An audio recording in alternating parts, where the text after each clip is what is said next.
வாழ்க நற்றமிழர், வாழிய பாரத மணித்திருநாடு, இன்றமை வாட்டும் இன்னல்கள் மாழ்க நன்மவன் தெய்துக இதெல்லாம் நலிகை. இனிய தீபாவளி நல்வாழ்த்துகள். தீபாவளினா பல தமிழ்நாட்டில் நரகாசுரனை கொன்னது தீபாவளி, குஜராத்தில் புது கணக்கு போடுவது தீபாவளி, மகாவீரர் பிறந்தாருங்கிறது ஒரு தீபாவளி, ராமர் ராவனை கொன்னார் அப்படிங்கிறது ஒரு தீபாவளி. எங்கிட்டோ பல தீபாவளி இருளை அகற்றி நன்மையை செய்வதாலே இந்தியா முழுவதும் அந்த பண்டிகை ஏற்றுக்கொள்ளப்பட்டிருக்கிறது. ஆனால் உண்மை வரலாறு என்ன என்று சொன்னால் நான் சொல்லலை, ஏன்னா அது பல பேர் கோச்சுவா, பரதனுக்கு இதே வேலையாக இருக்குது, எங்கே போனாலும் வம்பெடுத்து விடுறாரு. வாரியார் சுவாமிகள் சொன்னார், 64வது நாயன்மார் என்று அழைக்கப்பட்ட வாரியார் சுவாமிகள் சொன்னார்கள், கார்த்திகையிலே தீப ஒளி ஏற்றுவது இன்றைக்கு நாம் வைத்திருக்கிறோம். நாங்கள் சிறுவராக இருந்த பொழுது மாவழி சுற்றுறதுன்னு தீப்பந்தத்தை வச்சுக்கிட்டு மண்ணையில் நினச்சி மாவழி சுற்றுவோம். அகத்தி கட்டையை தீ வச்சுக்கிட்டு அப்படி தட்டினோடனே பொறுப்பறியாக வரும், அதை வச்சுட்டு ஹாய் அப்படி ஜாலியாக ஒரு சுற்றுவோம். இது மழைக்காலம் முடிந்து அடுத்து பனிக்காலம் ஆரம்பிக்கிறது. அதை வரவேற்பதற்காக இருள் சூழ்ந்து விடும் வெகு வேகமாக. அதை மாற்றி மக்களுக்கெல்லாம் தீபம் ஏற்றி வைத்து வாசலிலே வழிகாட்டுவதற்காக தமிழர்கள் உருவாக்கிய பண்டிகை தான் கார்த்திகை பண்டிகை. அந்த காலத்தை வரவேற்கிறோம். அது பின்னாலே பல பேராலே மடை மாற்றம் செய்யப்பட்டு தீபாவளி பண்டிகையாக இன்றைக்கு அது உருப்பற்று வந்து நிற்கிறது. ஏதோ ஒன்று. இன்னொரு ஆச்சரியம் தெரியுமா? இப்போ பண்டிகைன்னு நீங்கள் எல்லாரும் நினச்சிக்கிட்டீங்க தீபாவளி பண்டிகைக்காக பட்டிமன்றம் இல்லை, பொங்கலுக்காக அதையும் சேர்த்துக்கலாம். இஸ்லாமிய சகோதரர்கள் கொண்டாடுகின்ற ரம்ஜான், பக்ரீத் எல்லாத்தையும், கிறிஸ்துமஸ் எல்லாத்தையும் கொண்டு வந்து இந்த பண்டிகைகளால் பெரிதும் மகிழ்வது ஆண்களா பெண்களா? இன்னொரு ஆச்சரியம் சொல்லட்டுமா உங்களுக்கு? முதல் தீபாவளிக்கு வெடி வெடித்து ஆரம்பித்து வைத்தது யார்? சுப்ரீம் கோர்ட்டே உத்தரவு போட்டுச்சு, டெல்லியில் வேட்டு வெடிக்காத. ஏன்? லைட்டு போட்டு போக முடியல, பூரா மஞ்சு அடர்ந்த மாதிரி அடர்ந்துக்கிட்டு முன்னால் இருக்க மனுஷன் தெரிய மாட்டேங்கிறான். அந்த வெடி இன்னைக்கு அவ்வளோ பெரிய புகை மாசை உண்டாக்குது. அதனால இயற்கை பட்டாசு இன்னைக்கு வந்துருச்சு. ஆனால் வெடிக்கிற பழக்கத்தை இன்றைக்கு தீபாவளியில் கொண்டாடுறோம்ல. யாராவது சொன்னீங்கன்னா, ஏன்ட்ட கேட்டிருக்கப்படாது, யாராவது சொன்னீங்கன்னா இந்த ரூபாய் பூரா கொடுத்துருவேன். அவருக்கே சந்தேகப்பட்டுலாம் சொல்லக்கூடாது.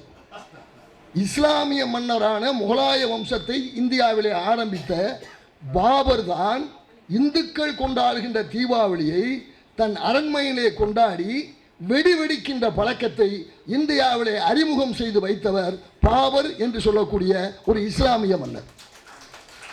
அப்ப பண்டிகை என்பது நம்மை இணைக்கிறது. இன்னைக்கு பக்ரீத் வந்த உடனே என் மருமகன் அப்துல் ரஹ்மான் வீட்டிலேருந்து என் வீட்டுக்கு பிரியாணி வருது. எதுக்கு? பக்ரீத்துக்கும் ரம்ஜானுக்கும் சேர்த்து அவர் வீட்டு பிரியாணி எனக்கு வருது. எங்கள் வீட்டில் பிரசாதண்ண அவர் தீபாவளி கொண்டாடின உடனே, அவர் தீபாவளி கூட கொண்டாட மாட்டார், அவர் சமுதாயத்தை தீபாவளி கொண்டாடுவதே இல்லை. உண்மைதானங்கய்யா? நம்ம பகுதியில் தீபாவளி கொண்டாடுவதில்லை, பல சமுதாயங்கள் தீபாவளி கொண்டாடுவதில்லை. அதை சொன்னால் மேடையில் பதிவாகிட்டு இருக்கு, பல சிக்கல்கள் எல்லாம் வரும். பொங்கல் தமிழனுடைய பண்டிகை, அது பொங்கல். அந்த பொங்கல் வச்ச உடனே சேது மாதவன் வீட்டில் இருந்து யார் வீட்டுக்கு பொங்கல் போகுது?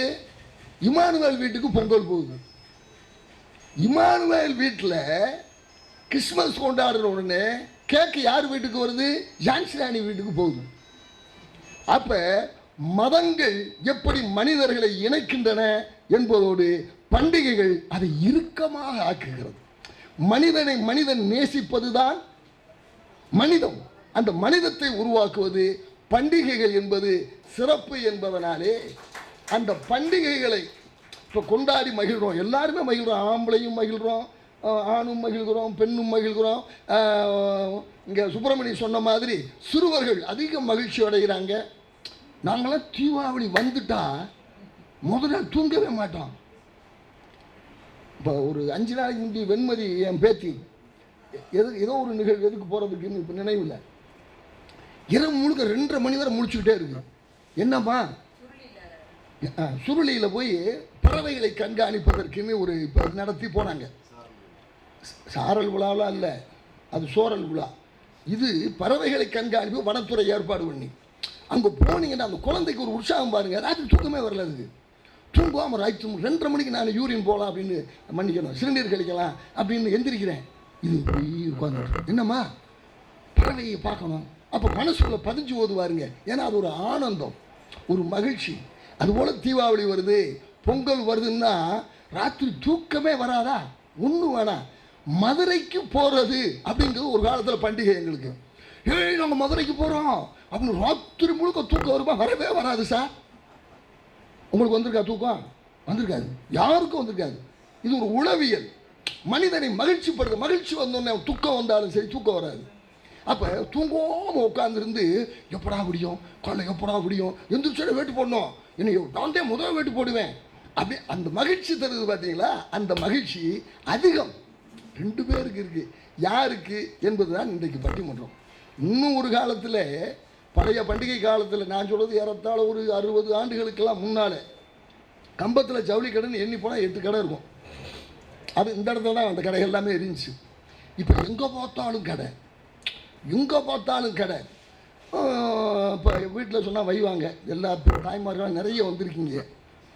எங்கள் காலத்தில் ஒரு ட்ரெங்க் பெட்டி இருக்கும், அதில் குடும்பத்து உடை ஊர் அந்த ட்ரெங்க் பெட்டிக்குள்ளே அடங்கிடும். அது இந்த மாதிரி தான் இருக்கும், அதுக்கு பூட்டெல்லாம் இருக்காது, ஒரு பாட்லாக் போட்டிருப்பேன், அவ்வளோதான். அதில் எங்கள் அப்பா வேஷ்டி, எங்கள் அம்மா சேலை, நாங்கள் 6 பேர் குழந்தைய, எங்கள் வந்து எல்லாமே இருக்கும். மொத்த உடையும் ஒரு ட்ரெங்க் பெட்டிக்குள்ளே அடங்கினது அந்த காலம். இப்போ எங்கள் வீட்டுக்காரம்மா சேலை மட்டும் 3 அலமாரி நிறையா இருக்குது. இத்தனை அலமாரி எல்லா வீட்லேயும் தான். நான் ஆம்பளை கொஞ்சம் தைரியமாக சொல்லிட்டேன். பல பேர் வந்து நைட் அங்கே போய் சாப்பிட்ணும், எனக்கு அந்த துன்பம் இல்லை இப்போ. ஆமாம், ஐயா அந்த அம்மா இல்லைன்னு ஒரு பயம் விட்டு போச்சு. அப்போ பீரோ மட்டும் 3 பீரோனா, அந்த பீரோவை திறந்தோம்னு வச்சுக்கோங்க, அது பாட்டுக்கு வந்து அது நம்ம மேலே கொண்டு நம்மளை கீழே அமுக்குது. அத்தனை சேலை அடைச்சு துணிச்சு வச்சு அதில் ஒரு இன்பம். அதை சேலையை கட்டுவாங்களா? சேலையை கட்டினா தேஞ்சு போகும்ல, கிழிஞ்சு போகும்ல. அது எத்தனை ஒரு 500 சேலையை வச்சுட்டு கட்டி முடிக்கிறதுக்கு எத்தனை வருஷம் ஆகுறது? அதில் எப்போ இந்த பண்டிகையில் வர்றப்போ தான் அந்த மகிழ்ச்சி. நமக்கும் வச்சுருப்பாங்க. மீனாட்சி அம்மன் கோயில் போயிருக்கிறா? மீனாட்சி அம்மன் கோயில் போனால் நம்ம தாய்மார் ஜான்சி ராணிக்கும் கலைச்செல்விக்கும் என் மகன் யாஸ்மினுக்கும் அந்த கோயிலில் வேணுங்கிற வெங்கல பாத்திர கடையிலேருந்து எல்லா கடையும் இருக்கும். நம்ம ஆண்களுக்கும் ஒரு கடை வச்சுருக்கான், ஒரே ஒரு கடை வச்சுருக்கான், நாமக்கட்டி கடை. ஜவுளி கடைக்கு இவங்களை அனுப்பிட்டு நம்ம நாமத்தை வாங்கி போட்டுக்கிட்டு எப்படா வருவாங்க. போத்தீஸ் வாங்க, இந்த கடை வாங்க, காசி மூசா ஜவுளி கடல். கடலில் போய் என்ன செய்ய முடியும்? நீச்சல் தான் அடிக்க முடியும். இவங்க மூழ்கி முத்தெடுத்து சேலையை தூக்கிட்டு வர முந்தி அவங்களுக்கு மூச்சு அடைக்குதோ இல்லையோ, வெளியே உட்காந்துருக்கா மாதிரி ஆம்பளை, அவனுக்கு மூச்சு அடைச்சி போகும். அப்போ பெண்களுக்கு அதில் ஒரு இன்பம், ஆண்களுக்கும் இன்பம் இல்லைன்னு சொல்ல முடியாது. அவங்களுக்கு ஒரு இன்பம் இருக்குல்ல. இப்போ என் மகளுக்கு ஒரு சந்தோஷமாக, என் பேருக்கு சந்தோஷப்பட்டோன்னு எனக்கு ஒரு மகிழ்ச்சி வருது பாருங்க. பிறர் சிரிப்பதை கண்டு மகிழ்வதும் மனிதம், அது ஆண்களுக்கு இருக்குல்ல. இன்னைக்கு அந்த அம்மா சேலை கட்டி எங்கள் வீட்டுக்காரம்கிட்ட போய் சூப்பராக இருக்கும்ல, அது இல்லைங்கிறது எனக்கு மட்டும்தான் தெரியும். எல்லா வீட்லேயும் அதான் நிலமை. ஆனால் அந்த அம்மாவுக்கு நம்ம வீட்டுக்காரையும் சொல்லிட்டாரு சூப்பராக இருக்கோம்னு, அது இன்னும் 2 சுற்று பொறுக்குது. அது முதல் இருந்தப்பயே 100 கிலோ, அது 110 கிலோவுக்கு பொறுக்குது. அது ஏன்னா மகிழ்ச்சி ஆனந்தத்தை கொடுக்குது பார்த்தீங்களா? அப்போ இந்த பண்டிகைகளால் பெரிதும் மகிழ்வது ஆண்களா பெண்களா என்ற ஒரு அருமையான தலைப்பை பாரதி தமிழ் இலக்கிய பேரவை இன்றைக்கு நமக்கு தந்திருக்கிறது. உலகத்திலேயே அதிகமான பண்டிகைகள் கொண்டாடப்படுகின்ற ஒரே நாடு எதுன்னு பார்த்தீங்கன்னா இந்தியா மட்டும்தான். உலகத்தில் எத்தனையோ மதங்கள் இருக்கு, ஆனால் ஆசியா கண்டத்தில் மட்டும்தான் மதங்கள் தோன்றி இருக்கு. வேற எந்த கண்டத்திலையும் மதங்கள் தோன்றலை. அது நம்ம இந்தியாவில் தான் நிறைய மதங்கள் தோன்றி இருக்கு. ஏனென்றால் மதம் என்பது மனிதனை பண்படுத்துவது. சமயம், இன்னைக்கு சமையல்னு சொல்கிறோம்ல, பக்குவப்பட்டு அரிசி அப்படியே சாப்பிட்டோம்னா வயிற்றுப்போக்கு வந்துடும். அதையே வேக வச்சு சாப்பிட்றப்ப சுவையும் கூடுது, வகுத்துக்கு பக்குவமாக இருக்குது. அது மாதிரி மனிதர்களை பக்குவப்படுத்துவதற்குத்தான் சமயங்கள் வந்தன. அதில் ஒரு கிளையா மனிதனை மகிழ்ச்சிப்படுத்துவதற்கு வருஷம் முழுவதும் உழைக்கிற அந்த தொழிலாளிக்கு, வருடம் முழுவதும் உழைக்கின்ற அந்த தாய்க்கு ஒரு மகிழ்ச்சி. அந்த ஒரு நாளைக்கு எல்லா துன்பங்களையும் மறந்துட்டு ஒரு சந்தோஷமாக இருக்கும் இல்லைங்களா? அந்த பண்டிகைகளால் யார் அதிகம் மகிழ்கிறார்கள் அப்படிங்கிறத அன்றைக்கி தலைப்பு. மக்கள் மகிழ்ச்சியாக இருக்கிற இடத்துல என்றைக்குமே கலைகள் வளரும். வறட்சியான இடத்துல கலைகள் இருக்காது. இப்போ உசுரம்பட்டி கமுதி ஏன் அவங்கள உடனே என்னன்னா அங்கே சோத்துக்கே இல்லையா, ஒன்றுமே விளையாது. அப்போ அங்கே இருக்கிற என்ன செய்வான், அவன் ஏதாவது கரண்ட் மூடாக தான் இருப்பான். இது இயற்கையின் நியதி. தஞ்சாவூரில் தின்னு கொளுத்து போயிருப்பான். எதனாலன்னா அங்கே காவிரி பாயுது, ஆட்டோமேட்டிக்காக விளைஞ்சிரும். முப்போகம் விளைஞ்சோடனே அப்படியே மதத்துக்கு இப்போ கலைகள் அங்கே வளருது. அப்போ அந்த தஞ்சை ராஜாக்கள் கலைகளை வளர்த்தான். அந்த தலைமுறை முடிஞ்சு வேற ஒரு ராஜா ஆட்சி கொண்டான். அவனுக்கு வேறு இடத்துலேருந்து வந்தவன், அதெல்லாம் சொல்லக்கூடாதுங்க. அதனால் அவனுக்கு இந்த கலைகளை பற்றி தெரியாது. அப்போ மந்திரி சொன்னார், யோ இங்கே ராஜாக்கள்னா கலைகளை ரசிக்கணும், தலையை ஆட்டணும், இப்படிலாம் இருந்தால் தான் உங்களை உலகத்தில் இருக்க கலைஞர்கள் அங்கே வந்து பாட்டு பாடி ஹேமநாதர் ஒரு மாதிரி ஒரு நாள் போதுமான்னு அப்படிலாம் பாட்டு படிக்கிறப்ப நீங்கள் அப்படி தலையை ஆட்டி இது பண்ணாதான் உங்களை பற்றி அடுத்த ராஜாட்ட போய் பூந்து சொல்லுவாங்க. அந்த ராஜா அவர் கூப்பிட்டேன் தலையே ஆட்டாமல் உட்காந்துருந்தேன் அப்படின்னு சொன்னால் தஞ்சை ராஜ்யத்துக்கு கேவலமாக போயிடும். அப்படியா, எனக்கு ஆனாவும் தெரியாது ஆவனாவும் தெரியாது இசையில், அதனால் ஒரு ஐடியா பண்ணு அப்படின்னு மந்திரிகிட்ட சொன்னேன். மந்திரிக்கு யார் ஆளுநர் சொல்கிறான், ராஜா சொல்கிறேன். எப்படின்னு ஒன்று, நான் சிம்மாசனம் உட்காந்துருப்பேன். இன்றைக்கி பெரிய பாகவதர் ஏமனாத பாகவதர் மாதிரி ஒருத்தர் பாட வர்றாரு, ரைட்டு. அப்போ சிம்மாசனத்துக்கு பக்கத்தில் நீ பின்னால் உட்காந்துக்கணும். பின்னால் சிம்மாசனம் பெருசாக இருக்கும்ல, சிம்மாசனம்னு ஏன் வந்துச்சுன்னா அதே ஒரு கதை இருக்குது. அதுக்கு நராசனம்னு அதுக்கு பேர். மனிதனை உட்காரதுனா நரன், உட்காரதுனா நர ஆசனம். என்னைக்கு நரசிம்ம அவதாரம் எடுத்து பெருமான் வந்து உட்காந்தானோ அன்னைக்கு இருந்து அது சிம்மாசனம், சிங்கத்தின் ஆசனமாக மாறிச்சு. ஒவ்வொன்றுக்குள்ளேயும் ஒரு செய்தி கிடக்கும், அதுக்கு சொல்ல வர்றேன். அப்போ சிங்காசனத்தில் உட்காந்துருந்தோன்னே பின்னால் நீ இருந்துக்கிட்டு என் கட்ட விரலில் ஒரு நூலை கட்டிடு, நீ பின்னால் உட்காந்துக்க. அதனால நல்ல இடத்துல தலையாட்டுங்கிறப்ப உனக்கு இசை தெரியும்ல, ஒரு சுண்டு நான் சபாஸ் அப்படின்றேன், கரெக்டா அப்படின்னு ஒப்பந்தம் போட்டுக்கிட்டேன். போட்டுட்டு உடனே பாகவதூர் வந்தார், ஏமநாத பாகவதூர் மாதிரி ஒருத்தர் வந்தார். அப்படி உட்காந்தாரு. ராஜா அப்படி கம்பீரமாக அப்படி உட்காந்துருக்கேன். முன்னால் பாகவதூர் பாடுறாரு, ஒரு நாள் போதுமா என்றொரு நாள் போதுமா. இவர் ராஜா பலே பலே ஷபாஸ் அப்படின்னார். உடனே அவர் கைதட்டி தான் நம்மளுக்கு உற்சாகம் வந்துடும்ல. பேச்சாளர், எழுத்தாளர்கள், நம்ம பாடகர்கள்லாம் அவர் நல்ல ரசிகன் ராஜா அப்படின்ட்டு அவர் இன்னும் அப்படி கூறாரு. கானடா, கண்ணாசை விளையாடுற இடம் அது. கானடானா பாருன்னு ஒரு அர்த்தம், கானடான்னு ஒரு ராகம். என் பாட்டு தேனடா அப்படிலாம் பாட்டு படிச்சுட்டு தர்பார் பாரு, தர்பார்னா அது ஒரு ராகம், தர்பாரில் பாடுறாருன்னு ஒரு அர்த்தம். அந்த பாட்டு அப்படியே இப்படி பாட்டு படிச்சிட்ட உடனே பாகவதற்கு உற்சாகம் பிச்சுக்கிடுச்சு. உச்ச சதிக்கு 8 கட்டையில் போய் அப்படி பாடினார் பாருங்க. ராஜா சொன்னேன் நிப்பாட்டுங்க. ஆஹா, நம்ம ஏதோ தவறு பண்ணிட்டோம் இசையில். உடனே வந்து ராஜா நிப்பாட்டு சொல்லிட்டேன். அப்படின்னு என்ன ராஜானார், நூலை அந்து போச்சுனார். ஏன்னா இவர் ரொம்ப ரொம்ப ஆட்டுனார்ல. அப்போ நூலை சுண்டுன உடனே நூலை அந்து போச்சு. அப்போ தான் இவன் நூலை கட்டிட்டு பாடியிருக்கான்னு தெரிஞ்சிச்சு. ஆனால் கம்பர் ரசிகர்கள் அப்படி இல்லை. அருமையாக சிரிக்க வேண்டிய இடத்துல சிரித்து, ரசிக்க வேண்டிய இடத்துல ரசித்து எங்களை உற்சாகப்படுத்தி இருக்கிறீர்கள். நீண்ட நேரம் நான் எடுத்துக்கொள்ள தேவையில்லை என்று கருதுகிறேன். ஏன்னா நல்ல ரசிகர்கள்ட்ட போய் ரொம்ப நேரம் சொல்லி விற்க வேண்டிய தேவை இல்லை. பேச்சாளர்களும் சாதாரண பேச்சாளர்கள் இல்லை, மிக அருமையான பேச்சாளர்கள். அருமையான பேச்சாளர்கள் அங்கே இருக்கண்ணி காளியப்பன் வரலாம் ஃபுல்லாக போயிடும். நம்ம காளிமுத்து பழைய சபாநாயகர் காளிமுத்து தம்பி, அவர் மிக நெருங்கிய உருதாய் மக்கள் அவர்கள். இங்கிட்டு தொடப்பாண்டி அருமையாக பாடுறவர், சேதனை பற்றி சொல்லவே தேவையில்லை. அங்கே இருக்கண்ணி இப்படி நல்ல பேச்சாளர்கள்லாம் வந்திருக்காங்க. ஏன்னா பேச்சாளர்கள் வந்து கொஞ்சம் இடம் பொருள் பார்த்து பேசணும். அவங்களுக்கு நான் விட்டுட்டு கொடுத்துட்றேன். ஏன்னா ஒவ்வொருத்தரும் பேசுகிறதுலேயும் ஒரு சிக்கல் இருக்குது. பார்த்துருக்கீங்களா? கிரிக்கெட் வீரங்க பேசுவாங்க, பார்த்துருக்கீங்களா? ஓவராக பேசுவாங்க. கிரிக்கெட் வீரர்கள் ஓவராக தான் பேசுவாங்க. போட்டோகிராஃபர் பேசுவாங்க. நம்ம முருகேச மாதிரி போட்டோகிராஃபர்கள்லாம் டெவலப் பண்ணி தான் பேசுவாங்க, பார்த்துருக்கீங்களா? ஏன்னா அதை டெவலப் பண்ணி பேசுவாங்க. அது மாதிரி நம்ம சர்வர் இருப்பார், அவர்கிட்ட பேசணும்னா சூப்பராக பேசுவார். அவர் நம்ம வக்கீல் சத்தியமூர்த்தி மாதிரி வக்கீல்னு வச்சுக்கோங்க, அவங்க பீஸ்ஃபுல்லாக தான் பேசுவாங்க. அது மாதிரி நம்ம ஃபாஸ்ட் ஃபுட் கடைக்காட்ட போனீங்கன்னு வச்சுக்கோங்க, அவர் காரசாரமாக தான் பேசுவார். ஃபாஸ்ட் ஃபுட் கடை நம்மளும் காரசாரமாக தானே போயிடுறோம், மேலே அல்சர் வந்து டாக்டர்கிட்ட போகிறோம்ல, அவர் காரசாரமாக பேசுவார். ஐஸ் விற்கிறவர்கிட்ட போங்க, குளிர பேசுவார். ஏன்னா ஐஸ் விற்கிறார்ல, அதனால் அவர் குளிர பேசுவார். டெய்லர்கிட்ட போட்டிங்கன்னு வச்சுக்கோங்க, கட் பண்ணி தான் பேசுவார். அவ்வளோவா அப்படி அப்படி அப்படி அப்படி அப்படி. பூக்கார்ட்ட போனீங்கன்னா அளந்து தான், எதை பேசினாலும் அளந்து தான் பேசுவாங்க. நம்ம பேங்க் கார்ட்ட போனீங்கன்னு வச்சுக்கோங்க, இன்ட்ரெஸ்டாக பேசுவாங்க. பேச்சிலேயே பல சிக்கல் இதெல்லாம் இருக்குது. இவங்க அப்படிலாம் இல்லை, உண்மையிலேயே மிக அழகாக பேசக்கூடியவர்கள். பண்டிகை என்பது மனிதர்களை ஒன்று சேர்ப்பது. பண்டிகை என்பது அது நான் அவ்வளோ தலைப்புக்குள்ளே இப்போ போகலை. ஏன்னா பேச்சாளர்களுக்கு வந்து நடுவர் எனக்கு எல்லாம் தெரியும்னு நான் தலைப்புக்குள்ளே போய் பேசிட்டேன்னா அவங்களுக்கு பல சிக்கல்கள் வரும். அவர்கள் பேசிய பின்னாலே இடையிடையிலே நானும் வருவேன். நல்ல அவை கூடியிருக்கிறது. மீண்டும் உங்கள் பொற்பாதங்களை தொட்டி வணங்கி இப்பொழுது பட்டிமன்றம் துவங்க இருக்கிறது.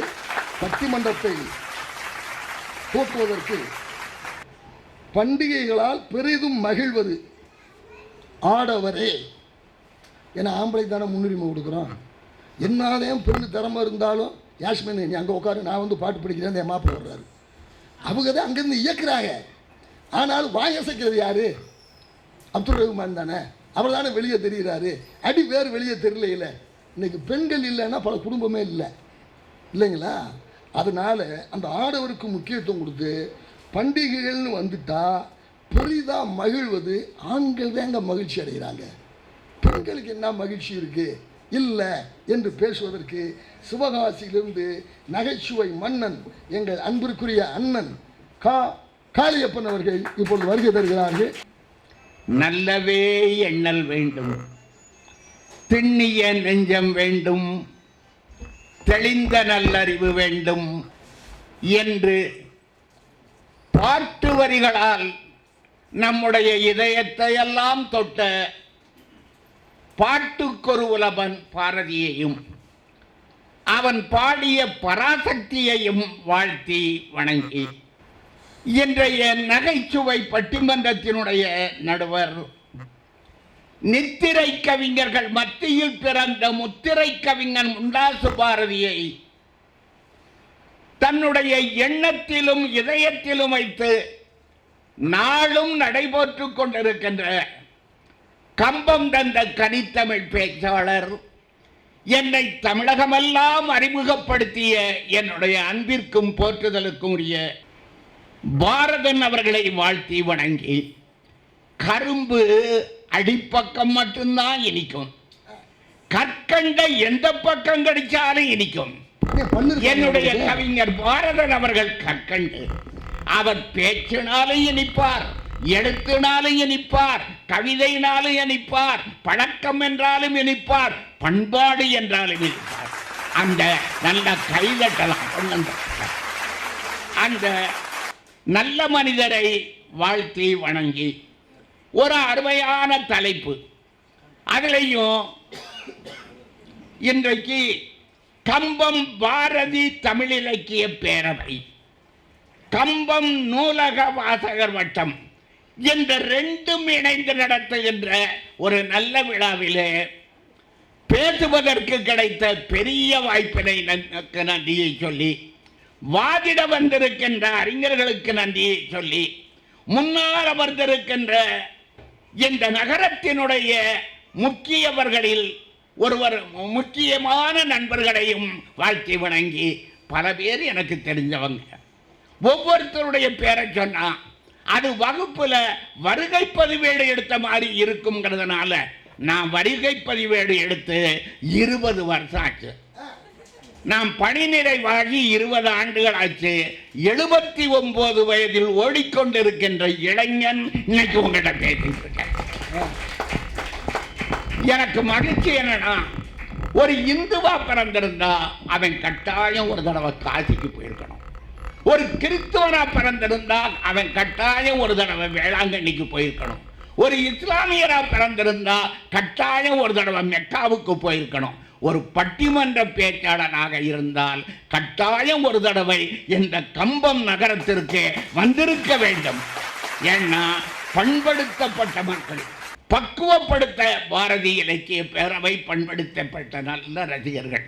உங்களுக்கு முன்னால பேசுவதற்கு கிடைத்த வாய்ப்புக்கு நன்றியை சொல்லி, திருவிழாக்களால் அல்லது பண்டிகைகளால் பெரிதும் மகிழ்ச்சி அடைவது ஆண்களா பெண்களா தலைப்பு. ஆண்களேன்னு பேசுறதுக்கு நான் வந்திருக்கேன். ஏன்னா ஒரு குடும்பம் சிறக்கணும்னா, நல்லதொரு குடும்பம் பல்கலைக்கழகமாக இருக்கணும்னா நல்ல கணவனை வேணும், நல்ல மனைவியை வேணும், நல்ல பிள்ளைகளை வேணும். அதே மாதிரி ஒரு பட்டிமன்றம் நல்லா இருக்கணும்னா நல்ல தலைப்பை வேணும், நல்ல பேச்சாளர்களை வேணும், உங்களை மாதிரி ஒரு நல்ல ரசிகர்கள் அமையணும். அமைந்தா தான் அந்த பட்டிமன்றம் நல்லா இருக்கும். இன்னைக்கு ஒரு நல்ல தலைப்பு, நல்ல பேச்சாளர்கள், நல்ல ரசிகர்களுக்கு மத்தியில் ஒரு நல்ல தலைப்பை பேசுவதற்கு கிடைத்த வாய்ப்புக்கு நன்றியை சொல்லி, ஆண்களே ஆடவர்னு சொன்னாலே ஆணுன்னு சொன்னாலே அவன் ஆளுகின்ற தன்மை உடையவன், வீட்டை ஆளுகின்ற தன்மை உடையவன், நாட்டை ஆளுகின்ற தன்மை உடையவன். அதனால தான் ஆம்பளை சிங்கங்களுக்கு, ஆம்பளை தங்கங்களுக்கு ஆண்னு பேர் வச்சான். இன்னொன்னு ஆடவர்னு பேர். ஏன் ஆடவர்னா குடும்ப முன்னேற்றத்திற்காக, நாட்டு முன்னேற்றத்திற்காக, பிள்ளைகள் படிப்புக்காக, திருவிழா சிறக்க, பண்டிகைகள் சிறப்பதற்காக ஆடி ஓடி உழைக்கின்ற காரணத்தினாலதான் ஆம்பளைகள் ஆண்கள்னு பேர் வந்தது. அப்ப ஆடவர்கள்னாலே மகிழ்ச்சி, ஆடவர்னாலே சந்தோஷம். அன்பிற்கினிய நடுவர்களே, ஆடவர் தான் ஓடி ஓடி உழைக்கணும். நான் என் தம்பி மாதிரி ராகத்தோட பாடிடுவேன். ஒரு நாள் என் வகுப்புல ஒரே ஒரு வரி பாடுனேன், என் பாட்டு என் பாட்டு. பின்னால் இருந்தவன் பாடும் நிப்பாட்டுனா, அன்னைக்கு நிப்பாட்டுனவன் தான் நான் பாடுறதில்லைன்னு முடிவு பண்ணியிருக்கேன். பிற ஒரு இடத்துல பாடுனா ஒரு பையன் தான், சார் அப்படின்னா என்னப்பா அப்படின்னேன். உங்களை பாடையில பார்க்கும்போது நல்லா தான் இருக்குண்ணா. அவன் நான் பாடுறத சொல்றானா அல்லது நாம் பாடையில் போகிறத சொல்கிறானான்னு தெரியல. இன்னைக்கு அருமையான பாடல்களை பாடிய அன்பு தம்பி, அன்பு தங்கைக்கு என்ன 2 பாட்டு பட்டுக்கோட்டை பாட்டு, பழைய பாட்டை பாடுறாங்க. பழைய பாட்டு தான் கேட்கறதுக்கு.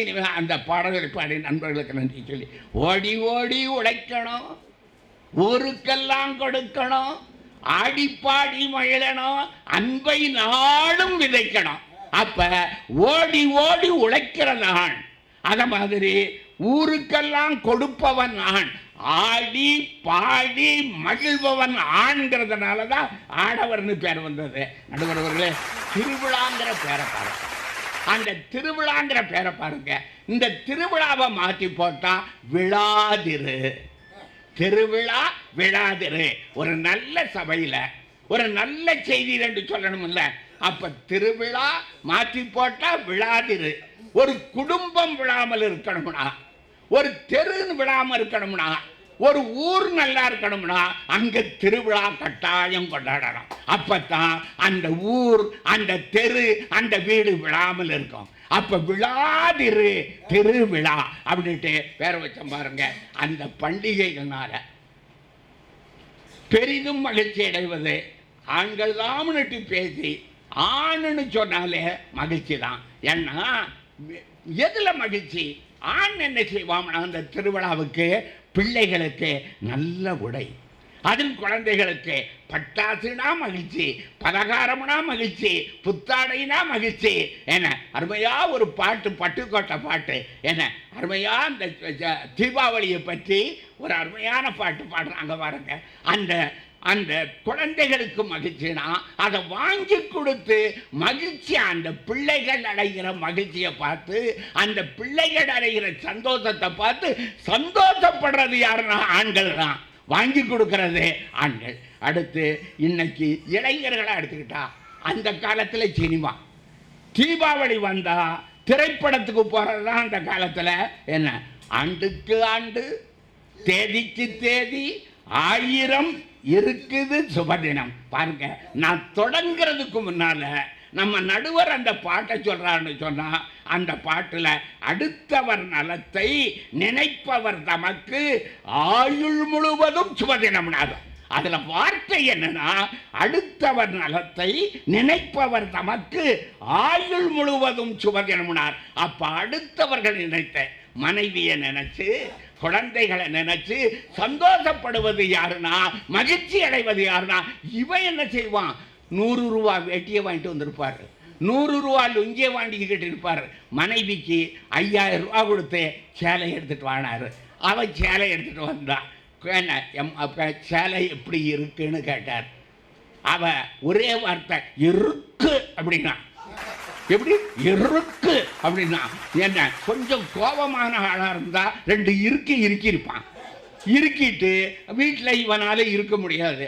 ஏம்மா என்ன சொல்லுத, இதே மாதிரி சேலை 4 இருக்குண்ணா. அடுத்து இவன் பார்த்தான், எதுக்கு வம்புன்னு 5000 ரூபாயை கொடுத்து என்ன உனக்கும் எங்கள் அம்மாவுக்கும் சேலை எடுத்துக்கோங்கண்ணா. மகாராஜி போனா ஒரு 4000 ரூபா சேலை எடுத்தா, ஒரு 1000 ரூபா சேலை எடுத்தா. இந்த 4000 ரூபாய் சேலையில் இருக்கிற பில்லை 1000 ரூபாயில் ஒட்டுனா, இந்த 1000 ரூபா சேலையில் இருக்கிற பில்லை 4000 ரூபாயில் ஒட்டுனா. வெட்டி கொண்டு போய் எத்தையே சேலை எடுத்துகிட்டு வந்திருக்கேன், எங்கள் அம்மா கொடு, உங்களுக்கு 4000 ரூபாய்க்கு எடுத்துகிட்டு வந்திருக்கேன், எனக்கு 1000 ரூபாய்க்கு எடுத்துகிட்டு வந்திருக்கேன்னா. அவ இந்த அறிவாளியை பெற்றா அறிவாளி, எங்க அம்மா இந்த அறிவாளியை பெற்றா அறிவாளி. அவ சொன்னா, எனக்கு எதுக்கு 4000 ரூபா சேலை, நான் கிள்ளிக்கோணும் எனக்கா வீட்டுக்குள்ளே கிடக்க, நீ 4 இடத்துக்கு போற, தெக்க வடக்க போற, அதனால இந்த சேலையை நீ வச்சுக்கோ, அந்த சேலையை எனக்கு கொடுறா. இதை கேட்டு இவன் மகிழ்ச்சி அடைதான். இதை கேட்டு ஆம்பளை என்ன செய்தான், அப்ப மகிழ்ச்சி. அப்ப அம்மா ஏமாத்துது பாருங்க, அது அவனுக்கு ஒரு சந்தோஷம். நடுவர் சொன்ன மாதிரி சில வீடுகளில் ஒருத்தன் வீட்டு என்ன ஒரு பிச்சைக்காரன் வந்தான். ஐயா ஏதாவது போடுங்க அண்ணா. ஐயா சாமிண்ணா, எப்பா உனக்கு எனக்கு என்ன வித்தியாசம், நீ வெளியிலேருந்து பிச்சை எடுக்க, நான் வீட்டுக்குள்ளேருந்து பிச்சை எடுக்கேன்னா. ஒரு 4 நாள் கழித்து அந்த அம்மா பிச்சைக்காரனுக்கு சாப்பாடு போட வந்தது. இவன் சொன்னான், பிச்சைக்காரன் சொன்னான், அம்மா சோறு நொசுன்னு பொங்குறீங்கம்மா, கொஞ்சம் சாப்பிட்ற மாதிரி பொங்குங்க, குழம்புல உப்பு இல்லை உரப்பு இல்லை, என்னம்மா சமையல் பண்ணுறீங்கண்ணா.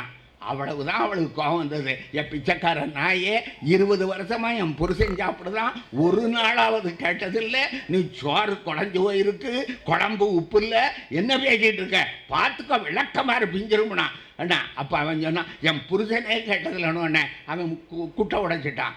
உங்கள் புருஷன் தான் 100 ரூபாயை கொடுத்து என்னால் தான் கேட்க முடியலை, நீயாவது காண்றான்னு சொன்னார். நான் கேட்டேன். இப்போ இந்த மாதிரி சின்ன சின்ன இதில் கூட மகிழ்ச்சி. அப்போ குடும்பத்தில் வாங்கி கொடுப்பதில் பிள்ளைகளுக்கு பெற்றோர்களுக்கு மகிழ்ச்சி.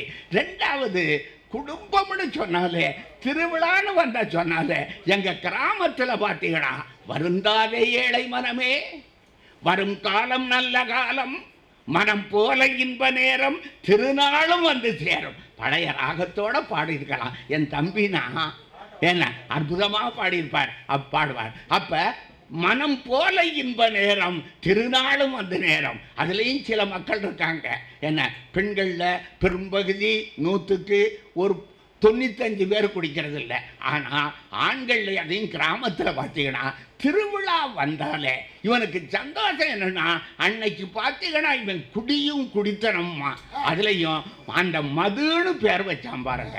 அந்த மதுங்கிற எழுத்தை பாருங்க, முதல் எழுத்து மா மகிழ்ச்சி, கடைசி எழுத்து துன்பம். நீ குடிக்க ஆரம்பிக்கும் போது மகிழ்ச்சியாக தான் இருக்கும். நீ குடிக்க உன் குடும்பமே துன்பத்தில் போய் முடிஞ்சிருங்கிறதுக்காக மதுன்னு பேர் வச்சான். நம்மாடு சொன்னா மதுவுக்கு அது மட்டும் பேர் இல்லை, வேற என்ன பேருன்னா மானாருக்கு பார்த்தீங்களா, அது மகிழ்ச்சியான திருவிழாக்கள் நடந்தாலும் குடிப்போம், தூணானா துயரமான விழாக்கள் இருக்குன்னு வச்சுக்கிடுவோம். ஒருத்தர் செத்து போனாலும் சரி, அதனால் நல்லதுக்கும் குடிக்கான், கெட்டதுக்கும் குடிக்கான், பாஸ் பண்ணாலும் குடிக்கான், ஃபெயிலானா மாப்பிள்ளை கவலை மாப்பிள்ளைங்க, பாஸ் பண்ணதுக்கும் குடிக்கான், ஃபெயிலானதுக்கும் குடிக்கான். அதனால் அந்த குடின்னு இதுக்கு பேர் வந்ததுனால ஒருத்தன் சொன்னான், குடியை கெடுக்கும்னா. நம்மால் கேட்டான், எந்த குடியன்னா, பெரிய குடியவா சின்ன குடியானா? ஏன்னா அவனுக்கு 2 குடி இருக்கு. பெரிய குடியை கிடக்குமா, சின்ன குடியை கிடக்குமா? ஆமாம், என்னத்தை பேச? இந்த மதுன ஒன்று நல்ல கற்றறிந்த சபை, பண்படுத்தப்பட்ட சபை. உங்களுக்கு ஒரு நான் செய்தியை சொல்றதுக்கு விரும்புகிறேன். அண்ணாமலை ரெட்டியார்னு ஒருத்தர். சின்ன வீடு பெரிய வீடு தெரியும், அதெல்லாம் பெரிய குடி சின்ன குடி. பார்த்தீங்களா? அந்த பெரிய குடி இருக்கு பாருங்க, அதுதான் பெரிய வீடு. இந்த சின்ன குடி இருக்கு பாருங்க, சின்ன வீடு. அதுலயும் சினிமா பாட்டுக்காரன். சின்ன வீடா வரட்டுமா பெரிய வீடா வரட்டுமா, மேஸ்திரிக்கு சின்ன வீடு பிடிக்குமா? சின்ன வீடா வரட்டுமா பெரிய வீடா வரட்டுமா, மேஸ்திரிக்கு சின்ன வீடு பிடிக்குமா, நம்ம மேஸ்திரிக்கு பெரிய வீடு பிடிக்குமா? சின்ன வீடா இருந்தா நீங்க அப்பா வரலாம், பெரிய வீடா இருந்தா நீங்க எப்பவுமே வரலாம். இந்த பாட்டு வேற. சின்ன வீடுன்னு ஒரு சினிமா வந்தது. அந்த சினிமாவில் அந்த எழுத்து எங்க இருந்து வந்தது தெரியுமா? இந்துக்கள் வெட்கப்படணும், வேதனைப்படணும், மன்னிக்கணும். என்ன அந்த எழுத்து? சிவபெருமான் தலையில் இருக்கிற கங்கையிலிருந்து சின்ன வீடுன்னுட்டு வந்தது. நம்ம எதுவும் சொல்லலை, யாரையும் எதிர்ப்பு தெரிவிக்கல. இந்த பாட்டு வந்த நேரத்தில் சின்ன வீடா வரட்டுமா பெரிய வீடா வரட்டுமாங்கிற நேரத்தில் ஒரு 10 வயசு பையன் அவங்க அப்பா கேட்டாங்க, எப்பா சின்ன வீடுனா என்னப்பான்? இவர் செவிட்டில் சொத்துன்னு அடைஞ்சிருக்கணும் இல்லை. அப்பன் கேட்டாரு, எதுக்குடா கேட்கனார்? சும்மா தெரிஞ்சு வச்சுக்கிடத்தான் கேட்கனார். மகன் விளக்கம் சொன்னா, எலை தெரிஞ்சு வச்சுக்கிறது சின்ன வீடு இல்லை, தெரியாம வச்சுக்கிறதா சின்ன வீடு. இவனும் வழங்க மாட்டான் இல்ல, இவனும் வழங்க மாட்டான், இவன் அப்பனும் வழங்க மாட்டான். அப்ப அண்ணாமலை ரெட்டியார் காவடி சிந்துன்னு ஒரு இலக்கியம். இன்னைக்கு பாடல்களை பாடுற மாதிரி சிந்துன்னு ஒரு ராகம், சிந்துன்னு ஒரு இசை. அந்த அண்ணாமலை ரெட்டியார் காவடி சிந்துல ஒரு பாட்டு, ஒரு செய்தியை சொல்லிட்டு பாடல்கள். ஒரு வண்டு சோலைக்குள்ள போச்சு. சோலையில நிறைய மலர்கள் இருந்தது. அந்த மலர்கள்ல இருந்த தேனை குடிக்க ஆரம்பிச்சது. தேனுக்கு இன்னொரு பேர் கல்லுன்னு பேரு. அந்த வண்டு மலர்ல இருக்கிற தேனை கல்ல குடிக்க ஆரம்பிக்கும் போது சந்தோஷ ராகத்துல மோகன ராகத்துல பாடிச்சு. மோகனம் சந்தோஷ ராகம், என்ன நல்ல மகிழ்ச்சியா பாடுறது மோகன ராகம். அந்த வண்டு கல்ல குடிச்சு தேனை குடிச்சு மோகனத்துல தொடங்கின வண்டு கடைசியில முகாரி ராகத்துல துக்க ராகத்துல முடிச்சதுன்னு பாட்டு எழுதுவார். உங்களுக்கு ஒரு செய்தி, இது 6 கால் வண்டுக்கு அவர் எழுதுனதா? இது 6 கால் வண்டுக்கு சத்தியமாக எழுதல, 2 கால் வண்டுகள் ஆகிய மனித வண்டுகளுக்கு எழுதின பாட்டு. மொசு வண்டு, வாசம் வண்டு, காவின் வண்டு, தேனையுண்டு. மொசு வண்டு, வாசம் வண்டு, காவின் வண்டு, தேனையுண்டு, மோகன முகாரி ராகம் பாடுமே, மோகன முகாரி ராகம் பாடுமே, மையலாகவே பெடையுடனே கூடுமே. ஒரு கவிஞன் சொன்னான், சுதந்திர நாட்டின் நிரந்தர அடிமைகள். அடுத்து ஒரு புது கவிஞன் எழுதினான், இல்லற கிரிக்கெட்டில். இந்த ஒரு கவிதையோட முடிச்சிருந்தேன். இல்லற கிரிக்கெட்டில் கட்டிலறைக்கும் சமையலறைக்கும் ரன்னெடுத்து என் பெண்கள் ரணமாகி போனார்கள் எழுதினான். கட்டிலறைக்கும் சமையலறைக்கும். இன்னொரு பண்ண, சுதந்திர நாட்டின் பெண்கள் நிரந்தர அடிமைகள். பிறந்த குழந்தையாயிருக்கும் போது பெற்றோர்களுக்கு அடிமைகள், திருமணம் ஆனவுடனே கணவனுக்கு அடிமைகள், முதிய காலத்தில் வயதான காலத்தில் முதியவர்களாயிருக்கும் போது கொடுமை என்ன, தாம் பெற்ற பிள்ளைகளுக்கு அடிமைகளாக இருக்க வேண்டிய இந்த பெண்களினுடைய நிலை அன்னையிலிருந்து இன்னைக்கு எங்க வக்கீல் சத்தியமூர்த்தி ஐயா இருக்காங்க, குறிப்பிட்டு சொல்ற அளவுக்கு முன்னேற்றம் இல்லை என்பதை பதிவு பண்ணி, பண்டிகைகளால் திருவிழாக்களால் பெரிதும் மகிழ்ச்சி அடைவது பெண்களை காட்டிலும் ஆண்களே ஆண்களே ஆண்களே என்று சொல்லி நல்ல வாய்ப்பினுக்கு நன்றியை சொல்லி எங்களுடைய முகத்தையும் தொலைக்காட்சி மூலமாக எல்லா இடங்களிலும் அறிமுகம் செய்து வைக்கின்ற இந்த தொலைக்காட்சி நிருபர்களையும் முன்னால் அமர்ந்திருக்கின்ற பெரியவர்களையும் கிட்டத்தட்ட ஒரு 25 தடவையாவது நான் கம்பநகரத்தில் பேசியிருப்பேன். அந்த 25 வாய்ப்பையும் கொடுத்த என்னுடைய அன்பிற்கும் போற்றுதலுக்குரிய சகோதரர் கவிஞர் பாரதன் அவர்களுக்கும் மீண்டும் நன்றியை சொல்லி என்னுடைய உரையை நிறைவு செய்கின்றேன். நன்றி, வணக்கம். ஆண்கள் என்னைக்கும் மகிழ்ச்சியா இருக்காங்க. பெண்களுக்கு வேணா துன்பம் இருக்கு, ஆண்களுக்கு திருவிழானாலே மகிழ்ச்சி தான் அப்படின்னு அண்ணன் ரொம்ப ஆழமாக சொன்னார். கடைசியில் ஒரு கவிதை சொன்னார் பாருங்க, நாளும் கோளும் நலிந்தோர்க்கு இல்லை. இது பழைய பழமொழி. நாளும் கோளும் நலிந்தோர்க்கு இல்லை, ஞாயிற்றுக்கிழமையும் பெண்களுக்கு இல்லை. பாவம், எப்போ பார்த்தாலும் தீபாவளி வந்துருச்சா, ரம்ஜான் வந்துருச்சா, பொங்கல் வந்துருச்சா, பெண்கள் அவஸ்தைப்படுறாங்க. ஆண்கள் என்ன அவஸ்தைப்படுறாங்க? ஒரு அவஸ்தையும் இல்லை. ஆனால் ஆனந்தமாக இருக்கான். டாஸ்மார்க் விற்பனை சொல்லுதுல ஆண்ட ஆனந்தமாக இருக்கான்னு. தீபாவளிக்கு எவ்வளோ விற்பனை? போன வருஷத்தை விட 50 கோடி சேர்த்து விற்பனைங்கிறான். அடித்தது யாரு? நம்மால் தானே. குப்புரை கிடக்கானோ குப்புரை கிடக்கலையோ, நாய் கூட படுக்கிறானோ கழுத கூட படுக்கிறானோ சந்தோஷமாக இருக்கான்ல, அது யார் இருக்கா? பண்டிகை காலத்தில் ஆண்கள் தான் இருக்காங்க ஐயா. பெண்களுக்கு பாவம் துன்பப்படுறாங்க, அவங்கள போய் சந்தோஷப்படுறாருன்னு நீங்கள் சொல்கிறீங்க அப்படின்னு சொல்லி ரொம்ப அருமையாக ஒன்று சொல்லியிருக்காரு. அதில் சிந்தலான்னு சொன்னார் பாருங்க. இன்னைக்கு நான் அடிக்கடி அதான் சொல்லுவேன், ஒவ்வொரு மேடையும் ஒரு இரவு நேர பல்கலைக்கழகம். பல செய்திகளை படித்து தெரியறத விட கேட்டு தெரிஞ்சுக்கலாம். செல்வத்துள் செல்வம், செவிச்செல்வம், அச்செல்வம், செல்வத்துள் எல்லாம் தலையினா சிந்துனா மான். அவர் சொன்னார் பாருங்க, அந்த மான் குதிக்கிற மாதிரியே வர்றதுனால அதுக்கு சிந்துன்னு பேர். முந்தி இந்த காவடி சிந்துன்னு ஒன்று இருக்கும். அந்த காவடி ஆடுற மாதிரியே பாட்டு வரும். ஏறுமையில் ஏறி விளையாடு முகம் ஒன்று, ஈசனுடன் ஞான ஒளி பேசு முகம் ஒன்று. அந்த காவடி ஆடுற மாதிரி அந்த பாட்டு ஆடும். இது அப்போ. ஆனால் இப்பாளி அங்காளி எப்படி சந்தோஷமாக காவடி தூக்கி போகிறான்னு தெரியுமா சார்? இதெல்லாம் ஓல்டு சார். இவர் எங்கள் அண்ணன் எடுத்து சொல்லுது. இவர் தான் அடிக்கடி பாத யாத்திரை போகிறவர். இவர் கூட போகிற ஒரு இளைஞன்னு சொல்கிறா, இதெல்லாம் பாட்டு படித்தா முறையும் ஓடி போயிடுவார் சார். நான் படிக்கிறேன் பாருங்க சார்ட்டு. அவன் படிக்கிறான், சக்கலக்க முருகா சக்கலக்க முருகா கொக்கோ கோலா குடிக்கலையா. அவர் no no no no no no no no no no no no. ஏன்னா அது அந்நிய நாட்டு பானம். இவர் தமிழர், தன்மானம் உள்ளவர். மானம் கெட்டவன் இப்படி குடிப்பேன், தமிழன் மானம் உள்ளவன் இப்படி குடிப்பேன். இளநீ பார்த்துருக்கீங்களா? இளநீ குடிக்கிறப்ப தலை நிமிர்ந்து குடிக்கலாம். கொக்கோ கோலாவோ பெப்சியோ குடிச்சுன்னா தலை குனிஞ்சு சிங்கார வேலன்னு இப்படி உறிஞ்சிக்கிட்டான் கிடக்கும். தலை குனிஞ்சு போதில்ல. அப்போ பாட்டில் கூட அன்னைக்கு ஒரு பாத யாத்திரை போகிறப்ப கூட சந்தோஷமாக போகிறது யார்? ஒரு கார்த்திகை திருவிழாவுக்கு, தைப்பூசத்துக்கு ஆம்பளை தானே போகிறேன். பெண்கள் அவங்க பாட்டு கையை கட்டிக்கிட்டு நீ முன்னாலே போனால் நான் பின்னாலே வாரேன். யார்? நம்ம தாய்மார்கள். அவங்களுக்கு எந்த சந்தோஷம் இல்லையா? எங்கள் ஆண்கள் தான் சந்தோஷமாக இருக்காங்க அப்படின்னு ரொம்ப அருமையான செய்திலாம் ஒன்று சொல்லியிருக்காரு. ஒரு செய்தி மட்டும் சொல்லிடுறேன். இந்த தியேட்டரில் 5 ஷோ போடுறேன். எத்தனை ஷோ? காலையில் 3 மணிக்கு இந்த மூதேவி பூரா குளிக்காமல் பல்லு வளர்க்காமல் அங்கே போய் நிற்கிது. எங்கே? தியேட்டரில். நெளிஞ்ச செம்பு மாதிரி ஒரு மூஞ்சி. அது ஒன்று வரப்போகுது. இப்போ கடைசி படம் ஒன்று அது வரப்போகுது. 5 மணி காலையில் 3 மணிக்கு போய் உட்காந்துருக்கான ஐயா. உட்காந்து படம் பார்த்துட்டு மாப்ஸு சூப்பரியா சொல்கிறது யாரு? ஒரு பெண் சொல்கிறீங்களா? எங்கள் ஆண்கள் தானே. அந்த சினிமாவை நல்லதோ கெட்டதோ அது வேற, சந்தோஷமாக இருக்கானா இல்லையா? 5 ஷோ பாட்டு. உலகத்திலே 5 ஷோ போடுற ஒரே முட்டா போய நாடு நம்ம நாடு மட்டும்தான். வேற எந்த நாட்டிலும் இப்படிலாம் போட மாட்டான். ஒரு 2 ஷோ பொழுது போக்குறதுக்கு நேரம் நம் பொழுது பத்தலை. இந்த முட்டா போய் 5 நேரம் போய் பொழுதை கெடுத்துக்கிட்டு உட்காந்து எங்கிட்டும் சந்தோஷமாக வர்றால. சட்டையை கிழிச்சு இன்னைக்கு நினைக்கிறீங்களா? இல்லை சார், எங்கள் காலத்துலேயே அப்போ எம்ஜிஆர் படம், சிவாஜி படம், ராஜா தியேட்டரில் போய் இந்த அலிபாபா குகையில் போன மாதிரி போனோம்.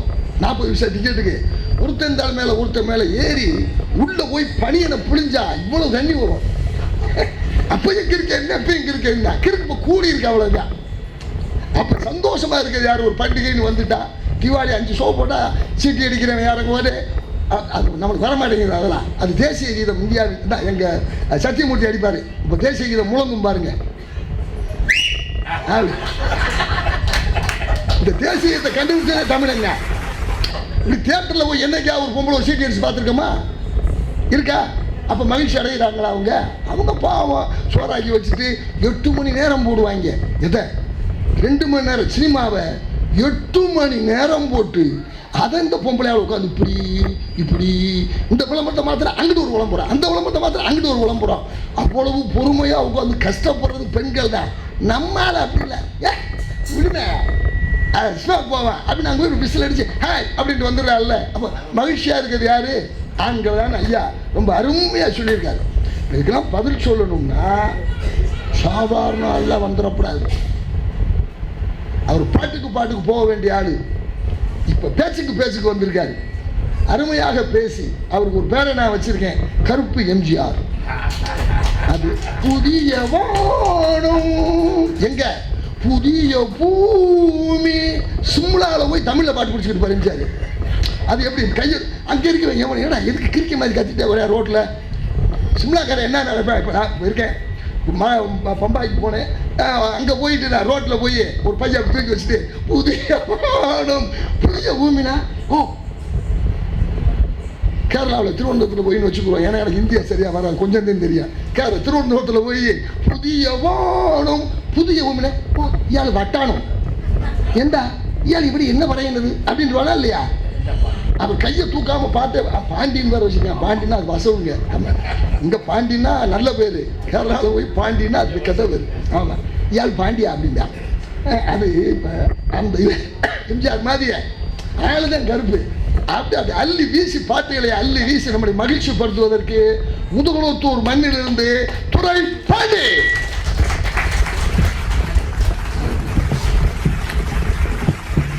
தோன்றி மண் தோன்று முன் தோன்று தமிழே, கவிமழையில் ஆடி வரும் கன்னி இளமையிலே,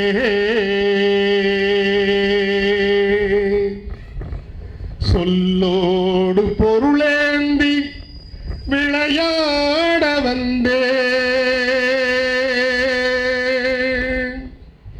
துணை வேண்டும் தாயே, நின் திருவடிகள் வாழ்க என்று தமிழ் அன்னையை வணங்கி, நாடு போற்றும் நல்லவர், பட்டிமன்ற பாவலர், பாட்டு மன்ற காவலர், பண்பாட்டின் சிகரம், வணக்கத்திற்கும் மரியாதைக்கும் உரிய கம்பம் நகரத்தின் அடையாளங்களுள் ஒன்றாக திகழ்கின்ற பாரதியை தன் இதயத்திலே இரத்த நாளங்களிலே வைத்திருக்கின்ற மரியாதைக்குரிய நடுவர் பெருந்தகை ஐயா பாரதன் அவர்களே. ஐயா ஐசு வச்சா பரவாயில்ல, ஐஸ்ல வச்சிடப்படாது. நான் சொன்னதுல ஒரு வார்த்தை கூட பொய் இருக்காது. நாட்டில் எல்லாரும் சொல்றாங்க சிவப்பா இருக்கிறவன் பொய் சொல்ல மாட்டான்னு. அது பொய். கருப்பா இருக்கிறவன் தான் பொய் சொல்ல மாட்டான். அது அவங்களுக்கு தெரியும். இரு அணியின் அறிஞர் பெருமக்களே, இந்த இனிய விழாவை ஏற்பாடு செய்திருக்கின்ற பாரதி தமிழ் இலக்கிய பேரவை, நூலகர் வாசகர் வட்டம் உள்ளிட்ட இரு அமைப்புகளின் பெருமைக்குரிய பெரியோர்களே, சிறப்பு விருந்தினர்களே, சுவைஞர்களே, உங்கள் அத்துணை பேருக்கும் இனிய தீபாவளி நல்வாழ்த்துக்களை வாரி வழங்கி, ஐயா எங்கள் அண்ணன் எங்களுக்கெல்லாம் முன்னோடி. நான் அவங்களுக்கெல்லாம் பதில் சொல்கிறதுக்கு எனக்கு தகுதியெல்லாம் இல்லை. அதனால் நான் அவங்க பேசின எதுக்கும் பதில் சொல்கிறதுக்கு நான் தயாராக இல்லை. அது எனக்கு தேவையும் இல்லை. ஆனால் நீங்கள் அவரோட சேர்ந்து என்னமோ பெண்கள் கிச்சனுக்கும் படுக்கை அறைக்கும் ஓடி ஓடி ரன் எடுக்கிறாங்க, அவங்களுக்கு ஞாயிற்றுக்கிழமையெல்லாம் இல்லை. நீங்கள் எந்த காலத்தில் இருக்கீங்க? எந்த காலத்தில் இருக்கீங்க? வக்கீலையா, எங்கள் வீட்டில் 3 கிரைண்டர் இருக்கு. 3 கிரைண்டர் இருக்கு. என்னென்னமோ சொல்லி 3வது கிரைண்டர் வாங்கினாங்க. ஆனால் 3 கிரைண்டர் சும்மா கிடக்கு. நான் முக்கு கடையில் போய் மாவு பாக்கெட்டு வாங்கிட்டு வந்தாத்தேன் தோசை. எனக்கு கோவம் வந்துச்சு ஒரு நாள். எங்கள் வீட்டுக்காரம்மா நிமிஷம், முக்கு கடையில் மாவு வாங்கி தோசை அந்தம்மா சுடுது, முக்கு கடையில் மாவு வாங்கி நான் தோசை சுடுறேன் பாருங்க. அப்போ நீங்கள் எங்கள் பக்கம் தானே இருக்கீங்க. நான் பொய் சொல்லக்கூடாது. அதனால அவங்க சொல்கிறாங்க. நான் கேட்டேன், ஏமா 3 கிரைண்டர் இருக்கேன், நீ மாவு ஆட்டக்கூடாதான்னு. என்னைய பார்த்து இப்படி கேட்டீங்க? நான் மாவு ஆட்டத்தான் செய்கிறேன்னாங்க. இல்லையா, நான் ஒரு நாளும் பார்த்தது இல்லையே. இல்லை, நீங்கள் பட்டிமன்றம் போகிறப்பெல்லாம் நான் மாவு ஆட்டுவேன். சரி, மாவு ஆட்டினா ஃப்ரிட்ஜில் இருக்கணும்ல. ஃப்ரிட்ஜில் பார்த்துருக்கேன், மாவே இல்லையே. இல்லை, நீங்கள் இல்லைன்னா நான் தானே மாவு வாங்கணும். நான் முக்கு கடையில் மாவு வாங்கி ஆட்டிக்கிட்டே வருவேன்.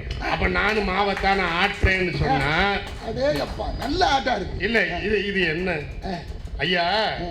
நீங்க சொன்னீங்க என்ன மானெல்லாம் சொன்ன மாதிரி இருக்கு. ரொம்ப ஜாஸ்தியா இருக்கு ஐயா. நீங்க அழகா சொன்னீங்க, பெண்கள்லாம் மானுன்னு. உண்மை. காட்டுல புலி மான வேட்டையாடும், ஆனா வீட்டுல இந்த மானு இந்த புலிய வேட்டையாடி அதோட செயல்பாட்டெல்லாம் முடக்கி வச்சு. ஐயா காக்கா கத்துனா விருந்தாளி வரும் சொல்லுவாங்க. காக்கா கத்துனா விருந்தாளி வரும். ஏன் கத்துது? நமக்கு சாப்பாடு கிடைக்கும்னு. ஆனா கோழியும் சேவலும் கதறும். விருந்தாளி வந்தா காக்கா கத்தும், கோழியும் சேவலும் கதறும், நம்ம சோழியை முடிக்க போறாங்கன்னு. அது மாதிரி தான் திருவிழா வந்தா, பண்டிகைகள் வந்தா பெண்கள்லாம் சந்தோஷமா இருப்பாங்க. நம்மளை பாடாப்படுத்த போறாங்களேன்னு ஆண்கள்லாம் துக்கப்படுவாங்க. ஆனா அந்த கிருஷ்ண பரமாத்மா நரகாசுரனை அழிச்சதுனாலதான் தீபாவளின்றோம்ல. இந்த கிருஷ்ண பரமாத்மா மட்டும் 3 தீபாவளிக்கு பொண்டாட்டி பிள்ளைகளுக்கு நகை எடுத்து கொடுத்திருந்தா பேசாம நரகாசுரனை மன்னிச்சிருக்கலாம். இப்படி ஒரு தீபாவளியே தேவையில்லைன்னு நினைச்சிருக்கேன். அவ்வளவு மோசம் யாது. ஐயா நான் ஒரு செய்தியை நான் கட்டாயம் சொல்லியே ஆகணும்.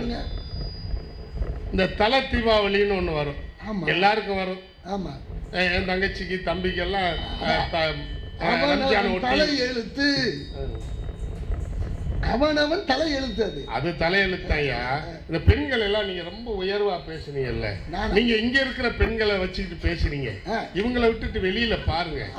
பழைய பாட்டுல சொல்லியிருக்காங்க, பூ போன்ற நெஞ்சிலும் உள்ளிருக்கும் பூமியடா, பொல்லாத கண்களடா, புன்னகையும் வேஷமடா, நன்றி கட்ட மாந்தரடா, நான் அறிந்த பாடமடா, பிள்ளையாய் இருந்து விட்டால் இல்லை ஒரு தொல்லையடா, கண்ணிரண்டும் தாமரையோ கண்ணம் இன்னும் எந்தன் கண்ணா, சின்ன சின்ன கண்ணனுக்கு என்னதான் புன்னகையோ. ஐயா சொன்னாங்கல்ல சுப்பிரமணிய ஐயா, குழந்தைங்களுக்கா மகிழ்ச்சின்னு சொன்னாங்கல்ல ஐயா. நம்ம குழந்தையாவே இருந்திருந்தா நமக்கு மகிழ்ச்சிங்க, வேற ஒண்ணும் இல்லைங்க. இதுல எப்ப ஆம்பளையா மாறணுமோ இதுல ஒரு சூட்சுமம் இருக்கு. கண்ணனும் கருப்பு, இவரும் கருப்பு, அதனால கண்ணனை பாடுறார். ஐயா இந்த கல்யாண வீடா இருக்கட்டும் அது ஒரு பண்டிகை தான், திருவிழாக்களா இருக்கட்டும் அது ஒரு பண்டிகை, பண்டிகைகளாக இருக்கட்டும். இந்த பெண்கள்லாம் மேக்கப்புக்கு செலவழிக்கிற செலவை பார்த்தீங்கன்னா, என் மனைவியும் மேக்கப் பண்ணேன், 2000 ரூபா கொடுத்து மேக்கப் பண்ணேன். முத தடவை போயிட்டு வந்துட்டு அடுத்து 1 மாதம் கழித்து மேக்கப் பண்ணணும்னு ஆசைப்பட்டா, நான் 2000 ரூபா கொடுத்து பரவாயில்ல உன் ஆசையை நான் நிறைவேற்றுறேன், தீபாவளி அன்னைக்கு நீ இன்னும் அழகாக இருந்தால் நல்லது தானேன்னு 2000 ரூபா கொடுத்தையா. ஆனால் அந்த மேக்கப் மேன் என் மனைவிக்கு மேக்கப் போட மறுத்துட்டார். என் மனைவி அங்கேருந்து வந்தா, என்னம்மா மேக்கப் பண்ணாமல் வந்துட்ட? இல்லை அந்த ஆள் எனக்கு மேக்கப் போட மாட்டேங்கிறான். எனக்கு கோவம் வந்துச்சு, நேராக போனேன். ஏய் 2000 ரூபா தானே உனக்கு சார்ஜு, 3000 ரூபா கூட வாங்கிக்க, என் மனைவிக்கு மேக்கப் பண்ணி விடு. அவன் சொன்னா 5000 ரூபா கொடுத்தாலும் மேக்கப் பண்ண முடியாது. ஏயா, நாங்கள் மேக்கப் பண்ணுறதுக்கு முன்னாடி வெள்ளரிக்காயை வட்ட வட்டமாக வெட்டி கண்ணில் வைப்போம், வச்சுட்டு திரும்புறதுக்குள்ளே இந்த அம்மா எடுத்து தின்னு விடுது. நான் எவ்வளோ வெள்ளரிக்காயத்தை நான் வெட்டி வைக்கிறது, எனக்கு அவசரத்துக்கு வெள்ளரிக்காயே கிடைக்க மாட்டேங்குதுன்னு சொல்கிற அளவுக்கு இந்த ஐயா. என் மனைவி திடீர்னு ஒரு நாள், ஏங்க உங்களுக்கு ஒரு சட்டை எடுக்கணும்னா, தீபாவளிக்கு எனக்கு சட்டையெல்லாம் யோசிக்கவே மாட்டாங்க, அடிக்கடி சொல்லுவாங்க, ஏங்க எனக்கு சேலை எடுத்துக்கிட்டேன், பிள்ளைக்கெல்லாம் ட்ரெஸ் எடுத்துக்கிட்டேன், நீங்கள் என்ன எடுக்க போகிறீங்க? நான் மாட்டுத்தாவணியில் உட்காந்து பிச்சை எடுக்க போகிறேன், ஞாயிற்றுக்கிழமை ஆரப்பாளையத்தில் உட்காந்து பிச்சை எடுக்க போகிறேங்கிற நிலவரத்தில் நாங்கள் இருக்கமே. ஒரு நாள் என் மனைவி சொன்னாங்க, உங்களுக்கு ஒரு சட்டை எடுக்கணும். எனக்கு ஆச்சரியம், எனக்கு சட்டை எடுக்கணும்னு சொல்றியா? ஆமாங்க, 1-2 சட்டையை வச்சுக்கிட்டு நீங்கள் பட்டிமன்றத்துல எல்லாம் எப்படி பேசுவீங்க, வாங்க கடைக்கு போவோம்னு கூட்டிகிட்டு போனா பாருங்க. அங்கே உள்ள நுழையும் போதும் பார்க்குறேன் 3 சேலை வாங்கினா ஒரு சட்டை இலவசம் போடு. எங்கள் தீபாவளி அப்படித்தானங்க இருக்கு. இந்த பெருந்தலைவர் காமராஜரை பற்றி சொல்லும்போது ஒரு செய்தி சொல்லுவாங்க, துண்டு எல்லாரும் எந்த பக்கம் போடுவாங்க? துண்டு எந்த பக்கம் போடுவாங்க? இடது பக்கம் போடுவாங்க. இந்த துண்டு போடுற பழக்கம் தமிழ்நாட்டில் மட்டும்தான் இருந்து, தோளில் துண்டு போடுறது. எதுக்காக தெரியுமா? இந்த ஒவ்வொரு ஆணும் பெண்ணும் அந்த சிவனோட அம்சம், அர்த்தநாரீஸ்வரனாகிய சிவனோட அம்சம் ஆணும் பெண்ணும். அப்பெல்லாம் சட்டை போட மாட்டாங்க, யாரு? ஆண்கள் சட்டை போட மாட்டாங்க. ஆனால் ஒரே ஒரு துண்டு போடுவாங்க. எந்த பக்கம் போடுவாங்க? இடது பக்கம். ஏன் தெரியுமா? உமையவள் இருக்கிற பக்கம் இடது பக்கம். அந்த மார்பு மறைக்கப்பட வேண்டும் என்பதற்காக இடது பக்கம் போடுவாங்கன்னு சொல்லுவாங்க. இப்படி பெருந்தலைவர் ஒரு நாள் இடது பக்கத்தில் துண்டு போடுறதுக்கு பதிலாக வலது பக்கம் துண்டு போட்டிருந்தார். நடிகர் திலகம் சிவாஜி கணேசன் கூடவே போனவர், ஐயா துண்டை மாற்றி போட்டிருக்கீங்க, ஐயா துண்டை மாற்றி போட்டிருக்கீங்க, ஐயா துண்டை மாற்றி போட்டிருக்கீங்க. அவர் கொஞ்ச நேரம் பதில் சொல்லாமல் இருந்துட்டு பொறுமை இழந்து சொன்னாராம், இந்த பக்கம் சட்டை கிழிஞ்சிருக்குடா. ஒரு முதலமைச்சர் கிழிஞ்ச சட்டையை போட்டிருந்த பெருமை பெருந்தலைவரை தவிர யாருக்கு இருக்கு? ஏங்க 10 லட்சம் கோட்டு போட தெரியாது கிறுக்கு பையன் தான். நான் அங்கெல்லாம் வரல, நான் இங்கெல்லாம் வரல ஐயா. அந்த ஆண்களும் அப்படித்தான். எங்கள் வக்கீல் ஐயா இன் பண்ணியிருக்காங்க, எங்கள் சார் இன் பண்ணியிருக்காங்கன்னா கீழே சட்டை கிழிஞ்சிருக்கும், கீழே சட்டை கிழிஞ்சிருக்கும். இன் பண்ணாமல் விட்டுருக்காங்கன்னா பெல்ட் போடுற இடத்துல பேண்ட் கிழிஞ்சிருக்கும். இன் பண்ணியிருக்காங்கங்கிறது ஸ்டைலுக்காக இல்லை. நீங்க சொன்னது மாதிரி சட்டை கிழிஞ்சிருக்கா கிழியலையா? இல்லை, இது பட்டிமன்றத்துக்காக வச்சிருந்த சட்டை கிளியல. நான் நேற்று கூட சொன்ன ஒரு செய்தியை நான் சொல்றேன். நேற்று இருந்தவங்க இருந்தா அதை பொறுத்துக்கோங்க. ஏன்னா என் மனைவியை நினைச்சா அது ஞாபகத்துக்கு வந்தோம். ஒரு பாட்டு நடிகர் திலகம் சிவாஜி கணேசன் கர்ணனா நடித்த ஒரு படம். கர்ணனா நடிகர் திலகம் நடிச்சிருப்பாங்க. கிருஷ்ண பரமாத்மாவா ஆந்திராவினுடைய முன்னாள் முதலமைச்சர் மரியாதைக்குரிய என்டி ராமாராவ் சார் நடிச்சிருப்பாங்க. அதில் கிளைமேக்ஸ் காட்சி, அதில் ஒரு அருமையான பாடல், கிருஷ்ண பரமாத்மா பாடுறது மாதிரி ஒரு பாடல். தாய்க்கு நீ மகனில்லை, தம்பிக்கு அண்ணனில்லை, தாய்க்கு நீ மகனில்லை, தம்பிக்கு அண்ணனில்லை, ஊர்பழி ஏற்றாயடா கர்ணா, மன்னித்து அருள்வாயடா கர்ணா, வஞ்சகன் கண்ணனடா. நல்ல பாட்டு தானுங்க. ஆனால் இந்த பாட்டை என் மனைவி என்னை விட நல்லா பாடுவாங்க. எப்படி பாடுவாங்க தெரியுமா? உங்கள் வீட்டில் உங்கள் துணைவியார் இதே மாதிரி பாடலாம், அதுக்கு நான் பொறுப்பு இல்லை. என் மனைவி இந்த பாட்டை எப்படி பாடுவாங்க தெரியுமா? தாய்க்கு நீ மகன் இல்லை, தம்பிக்கு அண்ணன் இல்லை, என்னிடம் சிக்கினாயடா கருவாயா, உன் கதை முடிந்ததடா கருவாயா, வஞ்சகன் எங்கப்பனடா. மகிழ்ச்சி எங்க இருந்து? இந்த தைரியம் முதுகுளத்தூர்ல வருமா? வராது, கம்பத்துல வர்ற தைரியம். இந்த மகிழ்ச்சி இப்ப எங்க மாமனாரை சொன்னாங்களா, எங்க மாமனாரை சொன்னது உண்மை. எனக்கு தலை தீபாவளின்னு சொன்னா, தலை தீபாவளிக்கு போன உடனே தம்பி எனக்கு ஒரு மோதிரம் போட்டார் மாமனார். அப்போ மாமனார் மருமையனுக்குள்ள எப்போவுமே ஒரு அண்டர்ஸ்டாண்டிங் இருக்கும். அப்போ நானும் எங்கள் மாமாவை உட்காந்து பேசிக்கிட்டு இருக்கிறோம். நான் எங்கள் மாமாட்ட கேட்டேன், மாமா இந்த மோதிரம் எனக்கு அளவே எடுக்கலையே, கரெக்டாக நல்ல மோதிரமாக வாங்கியிருக்கீங்களே, ரொம்ப தேங்க்ஸ் மாமான்னு சொல்லிட்டு அவர்கிட்ட கேட்டேன். மாமா உங்களுக்கு தலை தீபாவளி வந்திருக்குமே, அப்போது உங்கள் மாமனார் மோதிரம் போட்டாரான்னு கேட்டேன். அந்த ஆள் சொன்னார், உப்பு போட்டு சோறு திங்கிறவன் மாமனார்கிட்ட மோதிரம் வாங்குவானா? அன்னைக்கு கலட்டி அந்த ஆள்கிட்ட கொடுத்தேன். இன்னைக்கு வரைக்கும் நான் மோதிரம் போடல. தீபாவளியும் பொங்கலும் மனுஷனுக்கு ஆம்பளைக்கு மகிழ்ச்சியை தரும்னு சொன்னால் கம்பத்தில் நம்புவாங்களா? நம்புறதுக்கு ஏதாவது வாய்ப்பு இருக்காங்க? ஐயா, இந்த பொங்கல் அன்னைக்கு நான் உள்ளே நுழைஞ்சது தெரியாமல் எங்கள் மாமனார் மாமியார் பேசிக்கிட்டு இருந்தாங்க. எங்கள் மாமியார் கேட்குது, பொங்கலுக்கு நம்ம மருமையை வருவாரா அப்படின்னு கேட்டுச்சு. எங்கள் மாமனார் சொல்கிறாரு, அவன் பழைய சோத்துக்கே வருவானே, பொங்கலுக்கு வராமல் இருப்பானான்னா இந்த ஆம்பளைகளுக்கு இது மகிழ்ச்சியை தருதுன்னா எப்படிங்க? அதுக்கு வாய்ப்பே இல்லைங்க. ஐயா, ஒரு ட்ரெஸ் நீங்கள் சொன்னீங்கல்ல, பீரோ நிறையா ஆம்பளைக்கு மகிழ்ச்சி ஒரே ஒரு நேரம் வருது. பீரோ நிறையா சேலை இருக்குது. ஒரு 6 அடி பீரோ எங்கள் வீட்டில் 5 அடுக்கு என் பொண்டாட்டிக்கு. கடைசி அடுக்கு எனக்கு கீழே. இப்போ நான் கூட வேஷ்டி கட்டிட்டு வரலாம்னு நினச்சேன். வேஷ்டி கட்டி ஒரு பண்டிகை நாள்னா வேஷ்டி கட்டிட்டு வந்து பேசினா நல்லா இருக்கும்னு நினச்சேன்.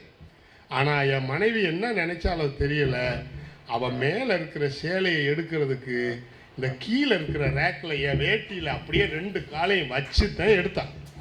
ராமர் பாதம் மாதிரி 2 பாதம் அதில் பதிஞ்சிருக்கு. ஆனால் எனக்கு ஒரு மகிழ்ச்சி என்ன தெரியுமா, அப்படி நான் அப்படி பீரோ திறந்த உடனே மேலேருந்து சேலை காலில் விழுகும். அவ தான் விழுகலை, இந்த சேலையாவது விழுகுதேன்னு சொல்லி எனக்கு மகிழ்ச்சி இருக்கும்.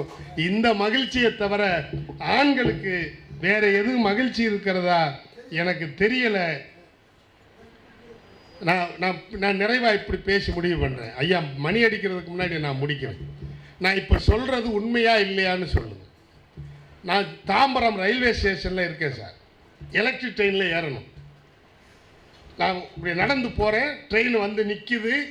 என்னை தாண்டி ஒரு பெரியம்மா, ஒரு பாட்டி இப்படி கிராஸ் பண்ணி போகிறாங்க ட்ரெயினில் ஏறுறதுக்கு. பாட்டி இது லேடிஸ் கோச்சு, அங்கே ஏன் போகிறீங்க, இதில் ஏறுங்க. அந்த அம்மா சொல்லிச்சு, இதுலையா ஏற சொல்கிற, உள்ளே இருக்கிறதெல்லாம் பேய், ஒன்று கூட இடம் கொடுக்காது. ஆனால் ஜென்ரல் கம்பார்ட்மெண்ட்டில் ஏறுனா அவ்வளவு வயலும் எந்திரிச்சு எனக்கு இடம் கொடுப்பேன் அப்படின்னு சொன்னது உண்மையா இல்லையான்னு பாரு. யோசிங்க, விட்டு கொடுக்குற தன்மை யாருக்கிட்ட இருக்கு? இவன் அடிமையாகவே வாழ்ந்துடுறானே, ஆம்பளை அடிமையாகவே வாழ்ந்துடுறான். பொங்கல் தீபாவளி வந்துச்சுன்னா நகை வாங்கலாம், நட்டு வாங்கலாம், புடவை வாங்கலாம்னு பெண்கள்லாம் யோசிக்கிற நேரத்தில் எங்கே கடை வாங்கலாம்னு அவதியில் இருக்கிற ஆம்பளைகளுக்கு எப்படி மகிழ்ச்சி வரும் என்பதை சொல்லி இந்த அருமையான பெருமக்களை சந்திப்பதற்கு வாய்ப்பு தந்த நடுவர் பெருந்தகைக்கும் செவி கொடுத்த உங்களுக்கும் என்னுடைய நன்றியை உங்கள் பொன்னான பாதங்களிலே சமர்ப்பித்து உங்களை வணங்கி வாழ்த்து விடைபெறுகிறேன். நன்றி, வணக்கம்.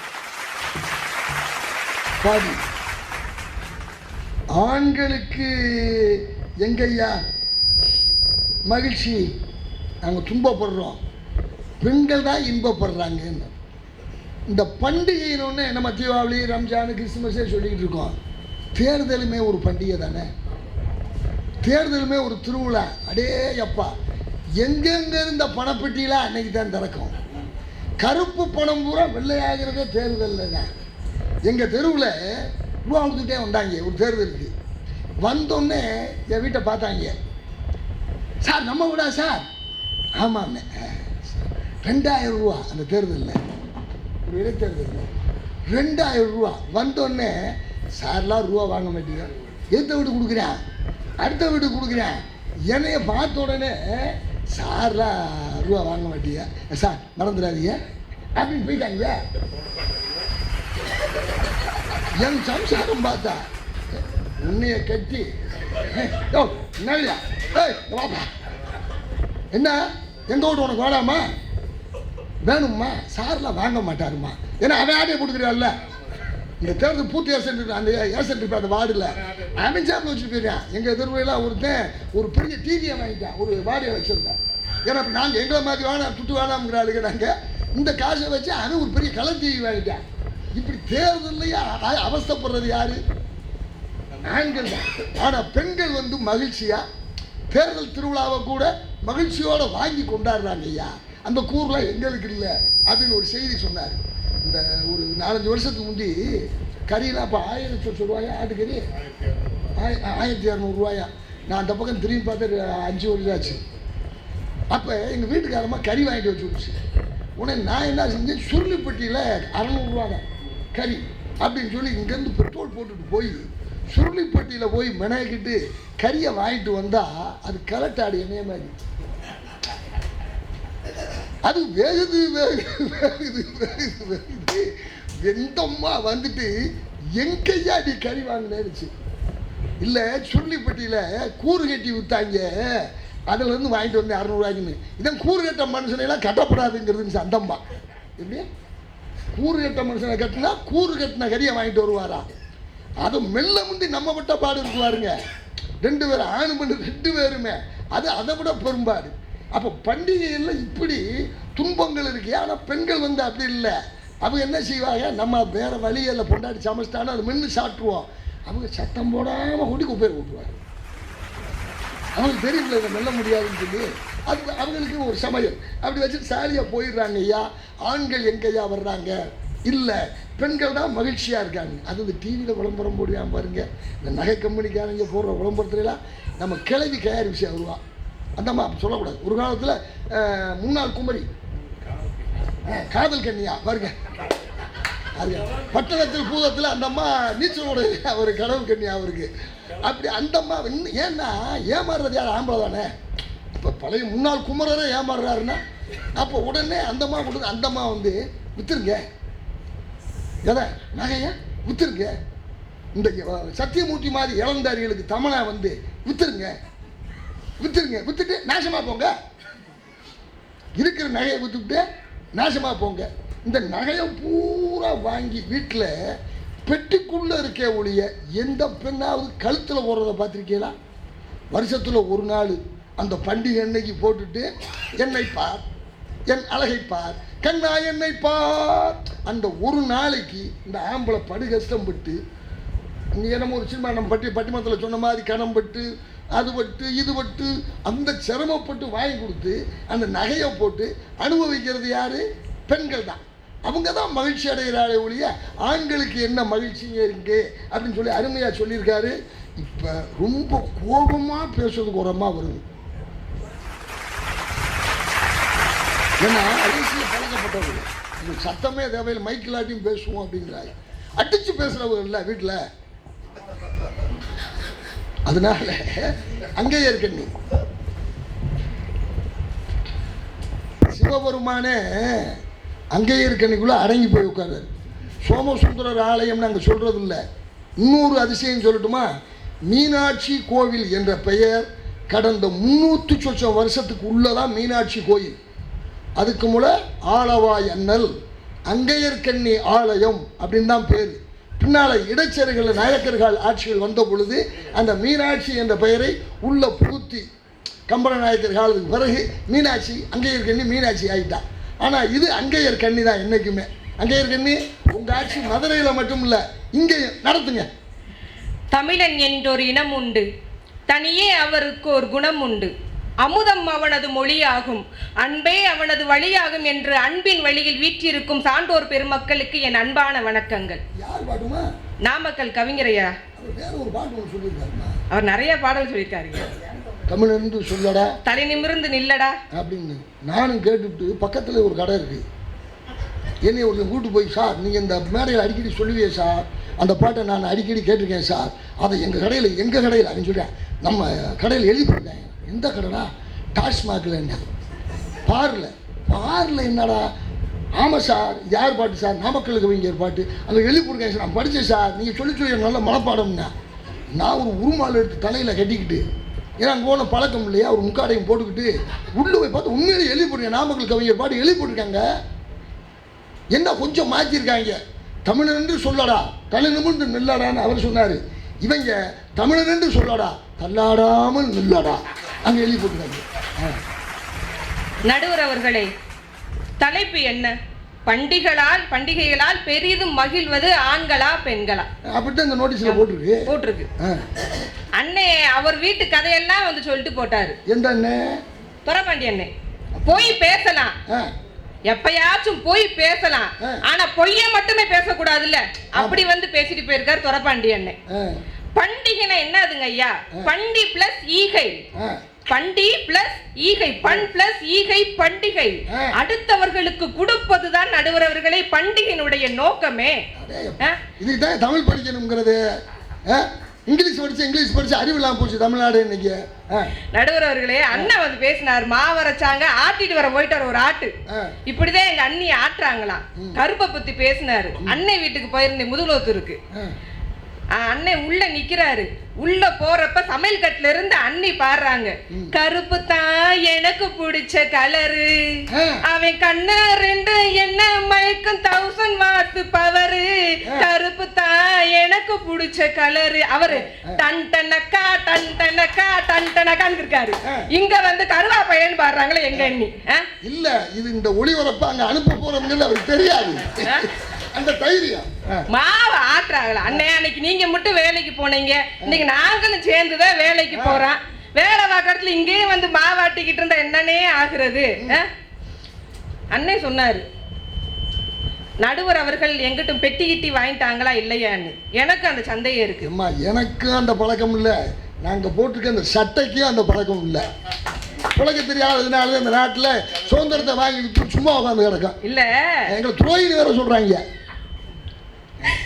இல்ல பெண்கள் வந்து சமையல் கட்டுக்கு இதுக்கு ஓடிக்கிட்டே இருக்காங்க. அண்ணே நீங்க சொன்னீங்கல்ல சேலை எடுக்கிறோம் சேலை எடுக்கிறோன்னு, உண்மை சேலை எடுக்கிறோம். யாரா சேலை எடுப்பாருப்பாங்களா? எங்க அண்ணன் ரிட்டையர் ஆகிறப்ப 1 லட்சம் ரூபாய்க்கு மேல சம்பளம் வாங்கினாரு. 1 லட்சம் ரூபாய்க்கு மேல சம்பளம் வாங்கினாரு. எங்க அண்ணி தீபாவளிக்கு ஒரு 10,000 ரூபாய்க்கு சேலை வாங்க வேணாமா? எங்க அண்ணி ஒரு 10,000 ரூபாய்க்கு சேலை வாங்கி எங்க அண்ணன் கூட ஜோடியா நடந்தாதே எங்க அண்ணனுக்கு மதிப்பு. வேற 500 ரூபாய்க்கு சேலை வாங்கி நடந்தா யாரு மனுஷன் 1 லட்சம் ரூபாய் சம்பாதிக்கிறாரு, பொண்டாட்டிக்கு ஒரு 500 ரூபாய் சேலை கூட இருக்காம எப்படி இருக்காருன்னு. அண்ணே உங்களுக்கு எதுவும் ஆகக்கூடாது, உங்க பெருமைக்கு எந்த இழுக்கு வரக்கூடாதுன்றது நாங்க சேலை எடுக்கிறோம். அதை இன்னொன்று வேற சொல்லுவாங்க முதுகுளத்தூர்ல, துப்பு கட்டவைய 1 லட்சம் ரூபாய் சம்பளம் வாங்கிக்கிட்டு பொம்பளைக்கு பாரு 500 ரூபாய்க்கு சேலை வாங்கி கொடுத்துருக்கான். இப்படி சொல்லுவாங்க. நம்ம பண்டிகையில பார்த்து பார்த்து சேலை எடுக்கிறோம். ஏன்னா எங்க பெண்கள் ரொம்ப குறைவா இருக்கீங்க, பார்த்து பார்த்தா சேலை எடுக்கிறோம். ஆனா அந்த சேலையை கட்டுறதுக்கு நேரம் இருக்கா? 9 மணிக்கு கடைக்குள்ள போனா நைட்டு 12 வரை பார்த்து பார்த்து பார்த்து தான் சேலை எடுப்பேன். என்னங்க வாச்சதே சரியில்லை, சேலையாச்சும் சரியா மேட்சா போடு வந்த, வேற ஒண்ணும் இல்ல. ஓ கட்டினது மேட்ச் இல்ல, சேலையாவது மேட்சா இருக்கு. பார்த்து பார்த்தானே சேலை எடுக்கிறோம். ஆனா பண்டிகை அன்னைக்கு எத்தனை பேர் அந்த சேலையை நம்ம கட்டியிருப்போம். சாமி கும்பிட்டு மஞ்சள் வச்சதோட சரி, மஞ்சள் வச்சதோட சரி, அதுக்கு மேல யாரு புது சேலையை கட்டியிருக்கவே மாட்டாங்க. 1000 விடுமுறை வந்தாலும் அவள் அலுவலகத்திற்கு மட்டும் விடுமுறை இல்லை, அம்மாவின் சமையல் அறை. 1000 விடுமுறை உண்டுங்கய்யா, ஆனா என்னைக்கு அம்மா லீவ் போட்டது கிடையாது அவளுடைய சமையல் அறைக்கு. எந்த பண்டிகை வந்தாலும் சரி, இப்ப அண்ணன் மாமா எல்லாம் 2 பேரும் உட்கார்ந்துருக்கீங்க, அண்ணியா மாமா, நம்மளுக்கு ஈகை திருநாள் எல்லாருக்கும் உணவு கொடுக்கணும். 5 வேளை தொழுவது கட்டாயம். 5 வேளை மாமாவும் தொழுவாரு, அக்காவும் தொழுவாங்க. ஆனா தொழுகையோடு சேர்த்து மற்றவர்களுக்கு ஈக வேண்டும் என்பதற்காக பிரியாணியும் கிண்டிக்கிட்டு இருப்பாங்க. மாமா தொழுகை மட்டும் தான் செய்வாரு. ஆனா 2யும் சமமா பார்ப்பது யார் நடுவர்களை? பெண்கள் தான். எங்களுக்கு தாங்க சிரமம். நல்ல சுகமா உட்காந்து என்னம்மா பிரியாணிக்கு மசாலா போட்டியா, மறந்துடா, முந்திரி போட்டாது மறந்துடாத, அந்த வறுத்த வெங்காயம் இருக்கு வர கடைசியா போட்டு இறக்கணும் மறந்துடாத. அது மட்டும் இந்த பறவை வர கூறு கட்டவையா நல்லா இல்லைன்னு சொல்லிடுறா, நல்லா ஆக்கு. மேற்பார்வை மட்டும்தான். தங்கத்தை பத்தி சொன்னாங்க. 2010ல் ஒரு பவுனோட ரேட்டு வெறும் 10,000 ரூபாய் தான். 2010ல் ஒரு பவுனு வெறும் 10,000 மட்டும்தான். 2025ல் ஒரு பவுன் 1 லட்சம் ரூபாய். நாங்க சேர்த்து வச்ச சேமிப்பு என்பது இன்னைக்கு பன்மடங்கு பெருகி இருக்கு. நீங்க சேர்த்து வச்ச குவார்டர் பாட்டில் எங்க போய் சேர்க்கிறது? சேர்த்து வைக்கிறது இங்க பாருங்கம்மா, அதட்ட 10 ரூபா கொடுத்து வாங்கிக்கிறோம்ல நாங்க. நடுவர்களே அதுலயும் 10 ரூபா மிச்சம் பண்றோம் நாட்டுக்கு. நியூ இயர் புத்தாண்டு இருக்கு பாத்தீங்களா, புத்தாண்டு ரொம்ப செலிப்ரேஷன் பண்ணுவாங்க. எல்லாரும் அவங்கவுங்களும் ஒரு சபதம் எடுப்பு. இன்னைக்கு இருந்து நான் இதை விட்டுருவேன், இதை தொடக்கூட மாட்டேன், கனவோட நினைக்க மாட்டேன். அடுத்த நாளே அது போயிடும், அடுத்த நாளே அது போயிடல, அடுத்த நிமிஷமே அது போயிடும். ஒருத்தன் சத்தியம் சொல்றான், டேய் இன்னைக்கு இருந்து நான் குடிக்க மாட்டேன், அது சத்தியம். உனக்கு முதல்ல யாரா குடிக்க கத்து கொடுத்தா? ஒரு புறம்போக்கு முதல்ல சரக்கடிக்க கத்து தந்தா, அவனை நானும் பார்த்து புட்டா சுட்டுடு வேண்டா. அட எத்தனையோ நியூ இயர்ல என்ன நம்ம விட்டு இருக்கோம், இன்னையோட சரக்க நாம விட்டுருவோண்டா. கடைசியில சொல்லுவான், மச்சான் கடைசியா ஒரே ஒரு கோட்டர்ரா, டே லூசு பையில ஃபுல்லே சொல்லுடா. அந்த அளவுக்கு தான் நீங்க சேர்த்து வச்ச பாட்டுலெல்லாம் கொண்டு போய் காயலங்கடல ஓட்ட 1 ரூபா 2 ரூபா கூட பெறாது. நடுவர் அவர்களே, டாஸ்மார்க்ன்றப்ப ரொம்ப ஈஸியாக தான் இருக்கு. போன தீபாவளி 2024 கணக்கெடுப்பின்படி ஒரே ஒரு நாளுடைய லாபம் 244.86 கோடி. 3 நாளுடைய வருமானம் என்பது 708.89 கோடி. நம்ம தமிழகத்தினுடைய இந்தியாவில் கூட இல்ல, தமிழக குடிமகன்களுடைய வருமானம் என்பது அரசுக்கு ஈட்டி தந்த வருமானம். விஜயகாந்த் படம் நிறைய பார்ப்பாங்க போல. ஏன்னா புள்ளியோட பேசணும்ல, உங்ககிட்ட பேசுறப்ப மத்தாள்கிட்ட பேசினா விட்டுருவோம், நீங்க புடிச்சுக்கிருவீங்கல்ல. ஒருத்தன் பாரு, கண்ணதாசன் கார கூடி பேர சொல்லி ஊத்தி கூடி குன்ன கூடி மஸ்தான போல் பாட போறேன்டா, கண்ணாடி கோப்பையுள்ள கண்ண மூடி நீச்சலடி, ஊறுகாய தொட்டு கிட்டா ஓடி போகும் காய்ச்சலடி. எல்லாம் சரித்தேன். ரோட்டு கடையில மனசேன் ஜாலிய பாரு, சேட்டு கடையில மனைவி தாலிய பாரு. நீங்க ஜாலியா சுத்துறதுக்கு இங்க பல பெண்களுடைய தாலிகளை அடமானம் வைக்கப்பட்டிருக்கேன், அது உங்களுக்கு தெரியுதா? ஏன்னா நான் தாலி போட தங்கத்துல தாலி போடாத பெண்கள் இன்னமும் இருக்காங்களே. வித்து வித்து நீங்க ஜாலியா ஊர் சுத்துறதுக்கு, நீங்க குடிச்சிட்டு திரியறதுக்கெல்லாம் நாங்களா பொறுப்பு? இது நாங்க எல்லாம் சந்தோஷமா இருக்குமா, பெரிய மகிழ்ச்சி. மாமனார் வீட்டுக்கு மருமகன் இல்ல அண்ணே, மாமனார் மாமனார்னு அவருக்கு சிங்கி வச்சுட்டு போயிட்டாரு. மாமனார் ஆண் இல்ல போல. ஒரு மருமகன் என்னைக்கு மாமியார் வீட்டுக்கு வந்தாலும் அவர் புது மாப்பிள்ளை தான். யாருக்காச்சும் ஆட்சேபணம் இருக்காதுல்ல? யாருக்காச்சும் ஆட்சேபணம் இருந்தா சொல்லுங்க. என்னைக்கு மாப்பிள்ளை வந்தாலும் வாங்க மாப்பிள்ளை வாங்க மாப்பிள்ளை வாங்க மாப்பிள்ளை. என்னைக்கு வந்தாலும் மகளை கவனிக்கிறது வாங்க மாப்பிள்ள வாங்க மாப்பிள்ள, அதுதான் வாங்க மாப்பிள்ள. மருமகனை கவனிக்கிற கவனிப்பு இருக்கே, தளவாழை இலை போட்டு விரிச்சு வச்சு இருக்கிற அத்தனையும் எடுத்து வச்சு, லட்டு வேணுமா, பூந்தி வேணுமா, ஜிலேபி வேணுமா, காய் வேணுமா, கறி வேணுமா, எல்லாம் என்னென்ன மாப்பிள்ளைக்கு பிடிக்கும். அந்த அம்மா உட்காராது மாமியா பக்கத்துல, மகளை உட்கார வச்சு தம்பிக்கு என்ன வேணும், மருமையெல்லாம் இல்லை தம்பிதே, தம்பிக்கு என்னம்மா வேணும் எடுத்து வைமா. எந்த மாமியார் மருமைகன்னு சொல்ல மாட்டாங்க, வெளியே வேணா சொல்லி. ஆனால் பக்கத்தில் பார்த்தா தம்பிக்கு என்ன வேணும் பார்த்து வைமா பார்த்து வைமான்னு. ஏன் அப்படி வைக்கிறாங்கன்னு தெரியுமா? டேய் மாப்பிள்ள, இதே மாதிரி ஆயுள் முழுக்க தின்னவடைய மக என் வீட்டில் பிறந்ததுல இருந்து ஆயுள் முழுக்க தின்னவ, ஓ வீட்டுல நீ இப்படிலாம் பாத்துக்கிறனும், அதை ஞாபகம் வச்சுக்கின்றதுக்காகத்தே மாமியா வீட்டுக்கு மருமையை எத்தனை முறை வந்தாலும் விழுந்து விழுந்து கவனிக்கின்ற கவனிப்பு. தெரியாம போச்சாமா, எனக்கு இவ்வளவு வயசாச்சு இத்தனை நாளும் தெரியலையே. கத்துக்கிறனுங்கய்யா, இளைய தலைமுட்டு கொஞ்சம் கத்துக்கங்க. நடுவர்கள அண்ணன் சொன்னார் தலை தீபாவளிய, ஒரு வீட்டுல 2 பொண்ணு இல்ல 3 பொண்ணு இருக்கிற வீட்டுல ஒரே நேரத்துல தலை தீபாவளி வருதுன்னு வச்சுக்கோங்க. முன்னாடி பின்னாடி கூட கல்யாணம் ஆயிருக்கு. ஆனா அடேங்கப்பா, இந்த மாப்பிள்ளை முறுக்கும் மாப்பிள்ளை திமுறலாம் எங்க இருந்து வருதோ அவங்க வீட்டுலாம் அது நடக்காது. மாமார் போட்ட பிரேஸ்லைட்டு, மாமனார் போட்ட மோதிரமும் பளபள பளபளன்னு மின்ன வருவாரு. தலைக்கு வைக்க போறது இத்தினூண்டு எண்ணெய். அந்த இத்தினூண்டு எண்ணெய் ஏன் தலையில மொத வைப்பியா இல்ல அவன் தலையில மொத வைப்பியா? 2 பேரும் மருமை என்ன, அவர் மூத்தவர்னு வச்சுட்டா அப்ப இப்ப வந்த நாயன லூஸ் அவனுக்கு. உங்க அப்பா அவருக்கு மட்டும் கொண்டு போய் வைக்கிறாரு காப்பி. நாங்க அப்படியே மரியாதையா கூப்பிடுவோம். கொண்டு போய் காப்பிய மொத கொடுத்தா யாருக்கு மொத கொடுக்கணும்? வீட்டுக்கு வந்த மூத்த மாப்பிள்ளை நான் உட்காந்துருக்கேன், என்னைய விட்டு போட்டு இன்னைக்கு வந்தவனுக்கு போய் மொத கொடுக்குற. சரி 2 பேர்த்துக்கு ஒன்னா எடுத்துட்டு வந்தா கொடுத்தா பார்வை அப்படியே போயிட்டு உள்ள உடனே, ஏன் தனித்தனியா கொண்டு வர தெரியாதா? எனக்கு டீ தான் குடிக்கணும் உனக்கு தெரியாதா? அம்மா வீட்டுல வந்து மாமியா வீட்டுல உட்காந்துக்கிட்டு அராஜகம் பண்றது இருக்கே, அடேங்க அப்பா எப்பப்பா அனுபவம் பேசுதியா? துணி அதுக்கு மேல அவருக்கு ஒரு 10 ரூபாய் எக்ஸ்ட்ரா போச்சுன்னா பெண்களை சொல்றீங்களே துணி எடுக்கறல, ஆண்களை என்ன குறைச்சா எடுக்கிறீங்க? ஒரு சட்டை 1000 ரூபாய் குறைஞ்சு யாரும் எடுக்கிறீங்க? பேண்ட் 1500 1800. எங்க சேலை மிஞ்சி போனா நாங்க 500 ரூபாய்க்கு எடுப்போம். சேலை பாக்குறது எங்க பெருசு 32 இன்ச்சு வேணாமா? உங்களுக்கு என்ன 4 மடிச்சு தூக்கி போட்டு போயிருவீங்க, அதான் இத்துணூண்டா தெரியுது. நாங்க பெருசா கட்டினாலும் சேலை ஃபுல்லா அடுக்கடுக்கா இருக்கு. நீங்க இந்த துணி எடுக்க சொன்னீங்க பாத்தீங்களா? உங்க வீட்டுல 5 பீரோ இருக்கா? 2 பீரோ தான் இருக்கு, 5 பீரோலாம் இல்ல, 2 பீரோ தான். துணி சொன்னாங்க, அவருக்கு ஒரு துணி எக்ஸ்ட்ரா போயிருச்சுன்னு வச்சுக்கோங்க. ஒரே ஒரு இதுல பாவ சின்ன மாப்பிள்ள இப்பதே வந்திருக்காரு, இந்த ஆளுக்கு முதர்ந்தே எடுத்து வந்திருக்கோன்னு வச்சுக்கோங்கண்ணே. அவர் பாப்பாரு, அடுத்த தீபாவளிக்கு நீ உங்க வீட்டுக்கு கூப்பிடக்கூடாது. யார் வீட்டுக்கு? உங்க வீட்டுக்கு கூப்பிடக்கூடாது என்னைய. நான் அந்த பக்கம் கூட வரமாட்டேன்.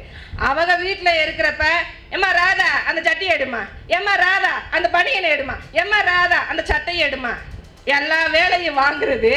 ஆனா இவங்கதான் வேலை பார்த்தே சாகுறாங்களா? நடுவர்களே, மார்கழி மாசம் பாவை நோம்புன்னு ஒன்று நோப்போம். ஆமா, அந்த நோன்பு விரதம் யார் கடைபிடிப்பா? பெண்கள் தான் கடைபிடிக்கணும். பெண்கள் தானே. ஆண்களுக்கு அங்க வேலை இருக்கா? இல்ல.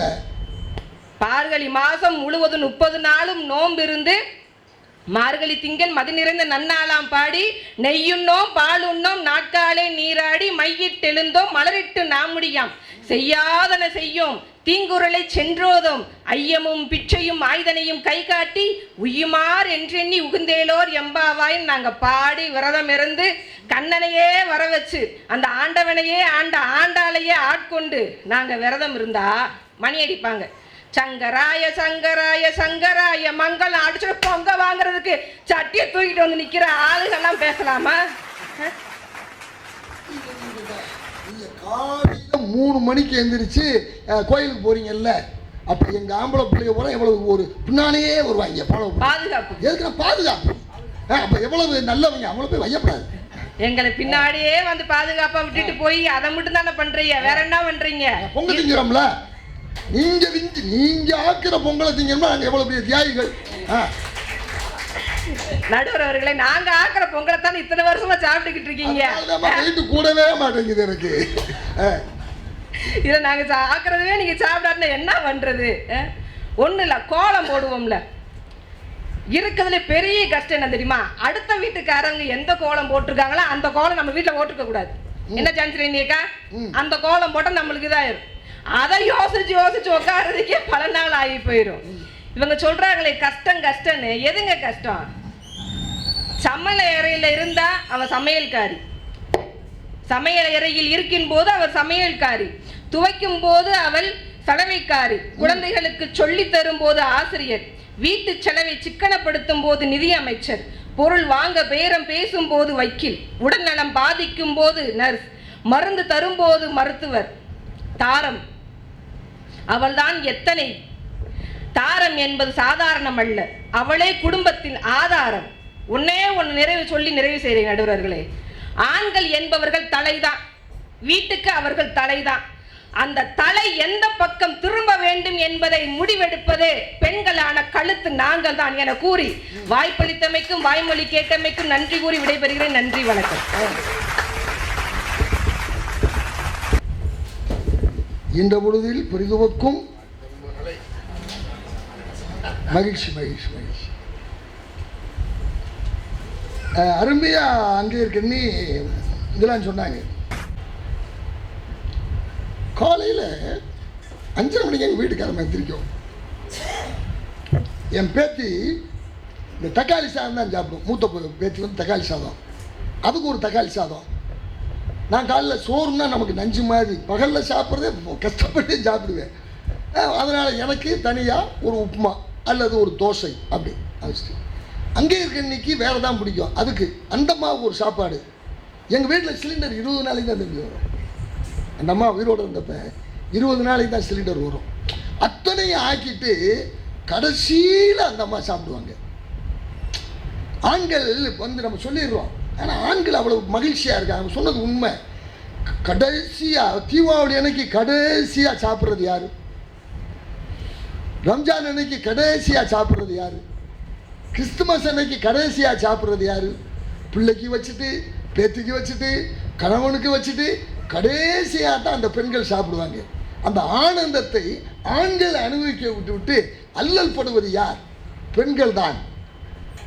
அது கண்ணால் எங்கள் வீட்டிலேயே நான் பார்த்தேன். அப்போ நீங்கள் விட்டுட்டு சும்மா இது பண்ணீங்க. ஆண்கள் சந்தோஷமாக இருக்காங்க. பண்டிகைன்னு வந்துட்டால் சந்தோஷப்படுறது யார்? ஆண்கள் தான். பெண்களுக்கு என்ன சந்தோஷம் இருக்குது அப்படிங்கிறத ரொம்ப அழகாக சொல்லிட்டு, எங்கள் பக்கத்து வீட்டில் ஒருத்தர், அந்த அம்மா ரொம்ப இந்த இப்போ சொல்ல பொய்க்குறளை சென்றோதோ ஆண்டாள் நாச்சியார் பாடினார்ல. ஆனால் நம்ம தாய்மார்களுக்கெல்லாம் அதை புரணி பேசாட்டி பொழுதே போகாது. நல்ல வேலை டிவிக்காரை வந்தா நம்மளை காப்பாற்றிருக்கான். அப்படி அப்படி அப்படி அதில் பொழுது போயிடுது. இல்லைன்னா இந்த கரண்ட் கட்டாச்சு ஞாபகம் இருக்க ஒரு 4-5 வருஷத்துக்கு 10 வருஷம் முன்னால். அப்போ தான் ரோட்டில் வந்து பழையபடி புரணி பேசுறதே நான் பார்த்தேன். அப்படி வந்து அவங்க உட்காந்துட்டு 2 தாய்மார்கள் அவங்களுக்குள்ளே பேசிக்கிறாங்க.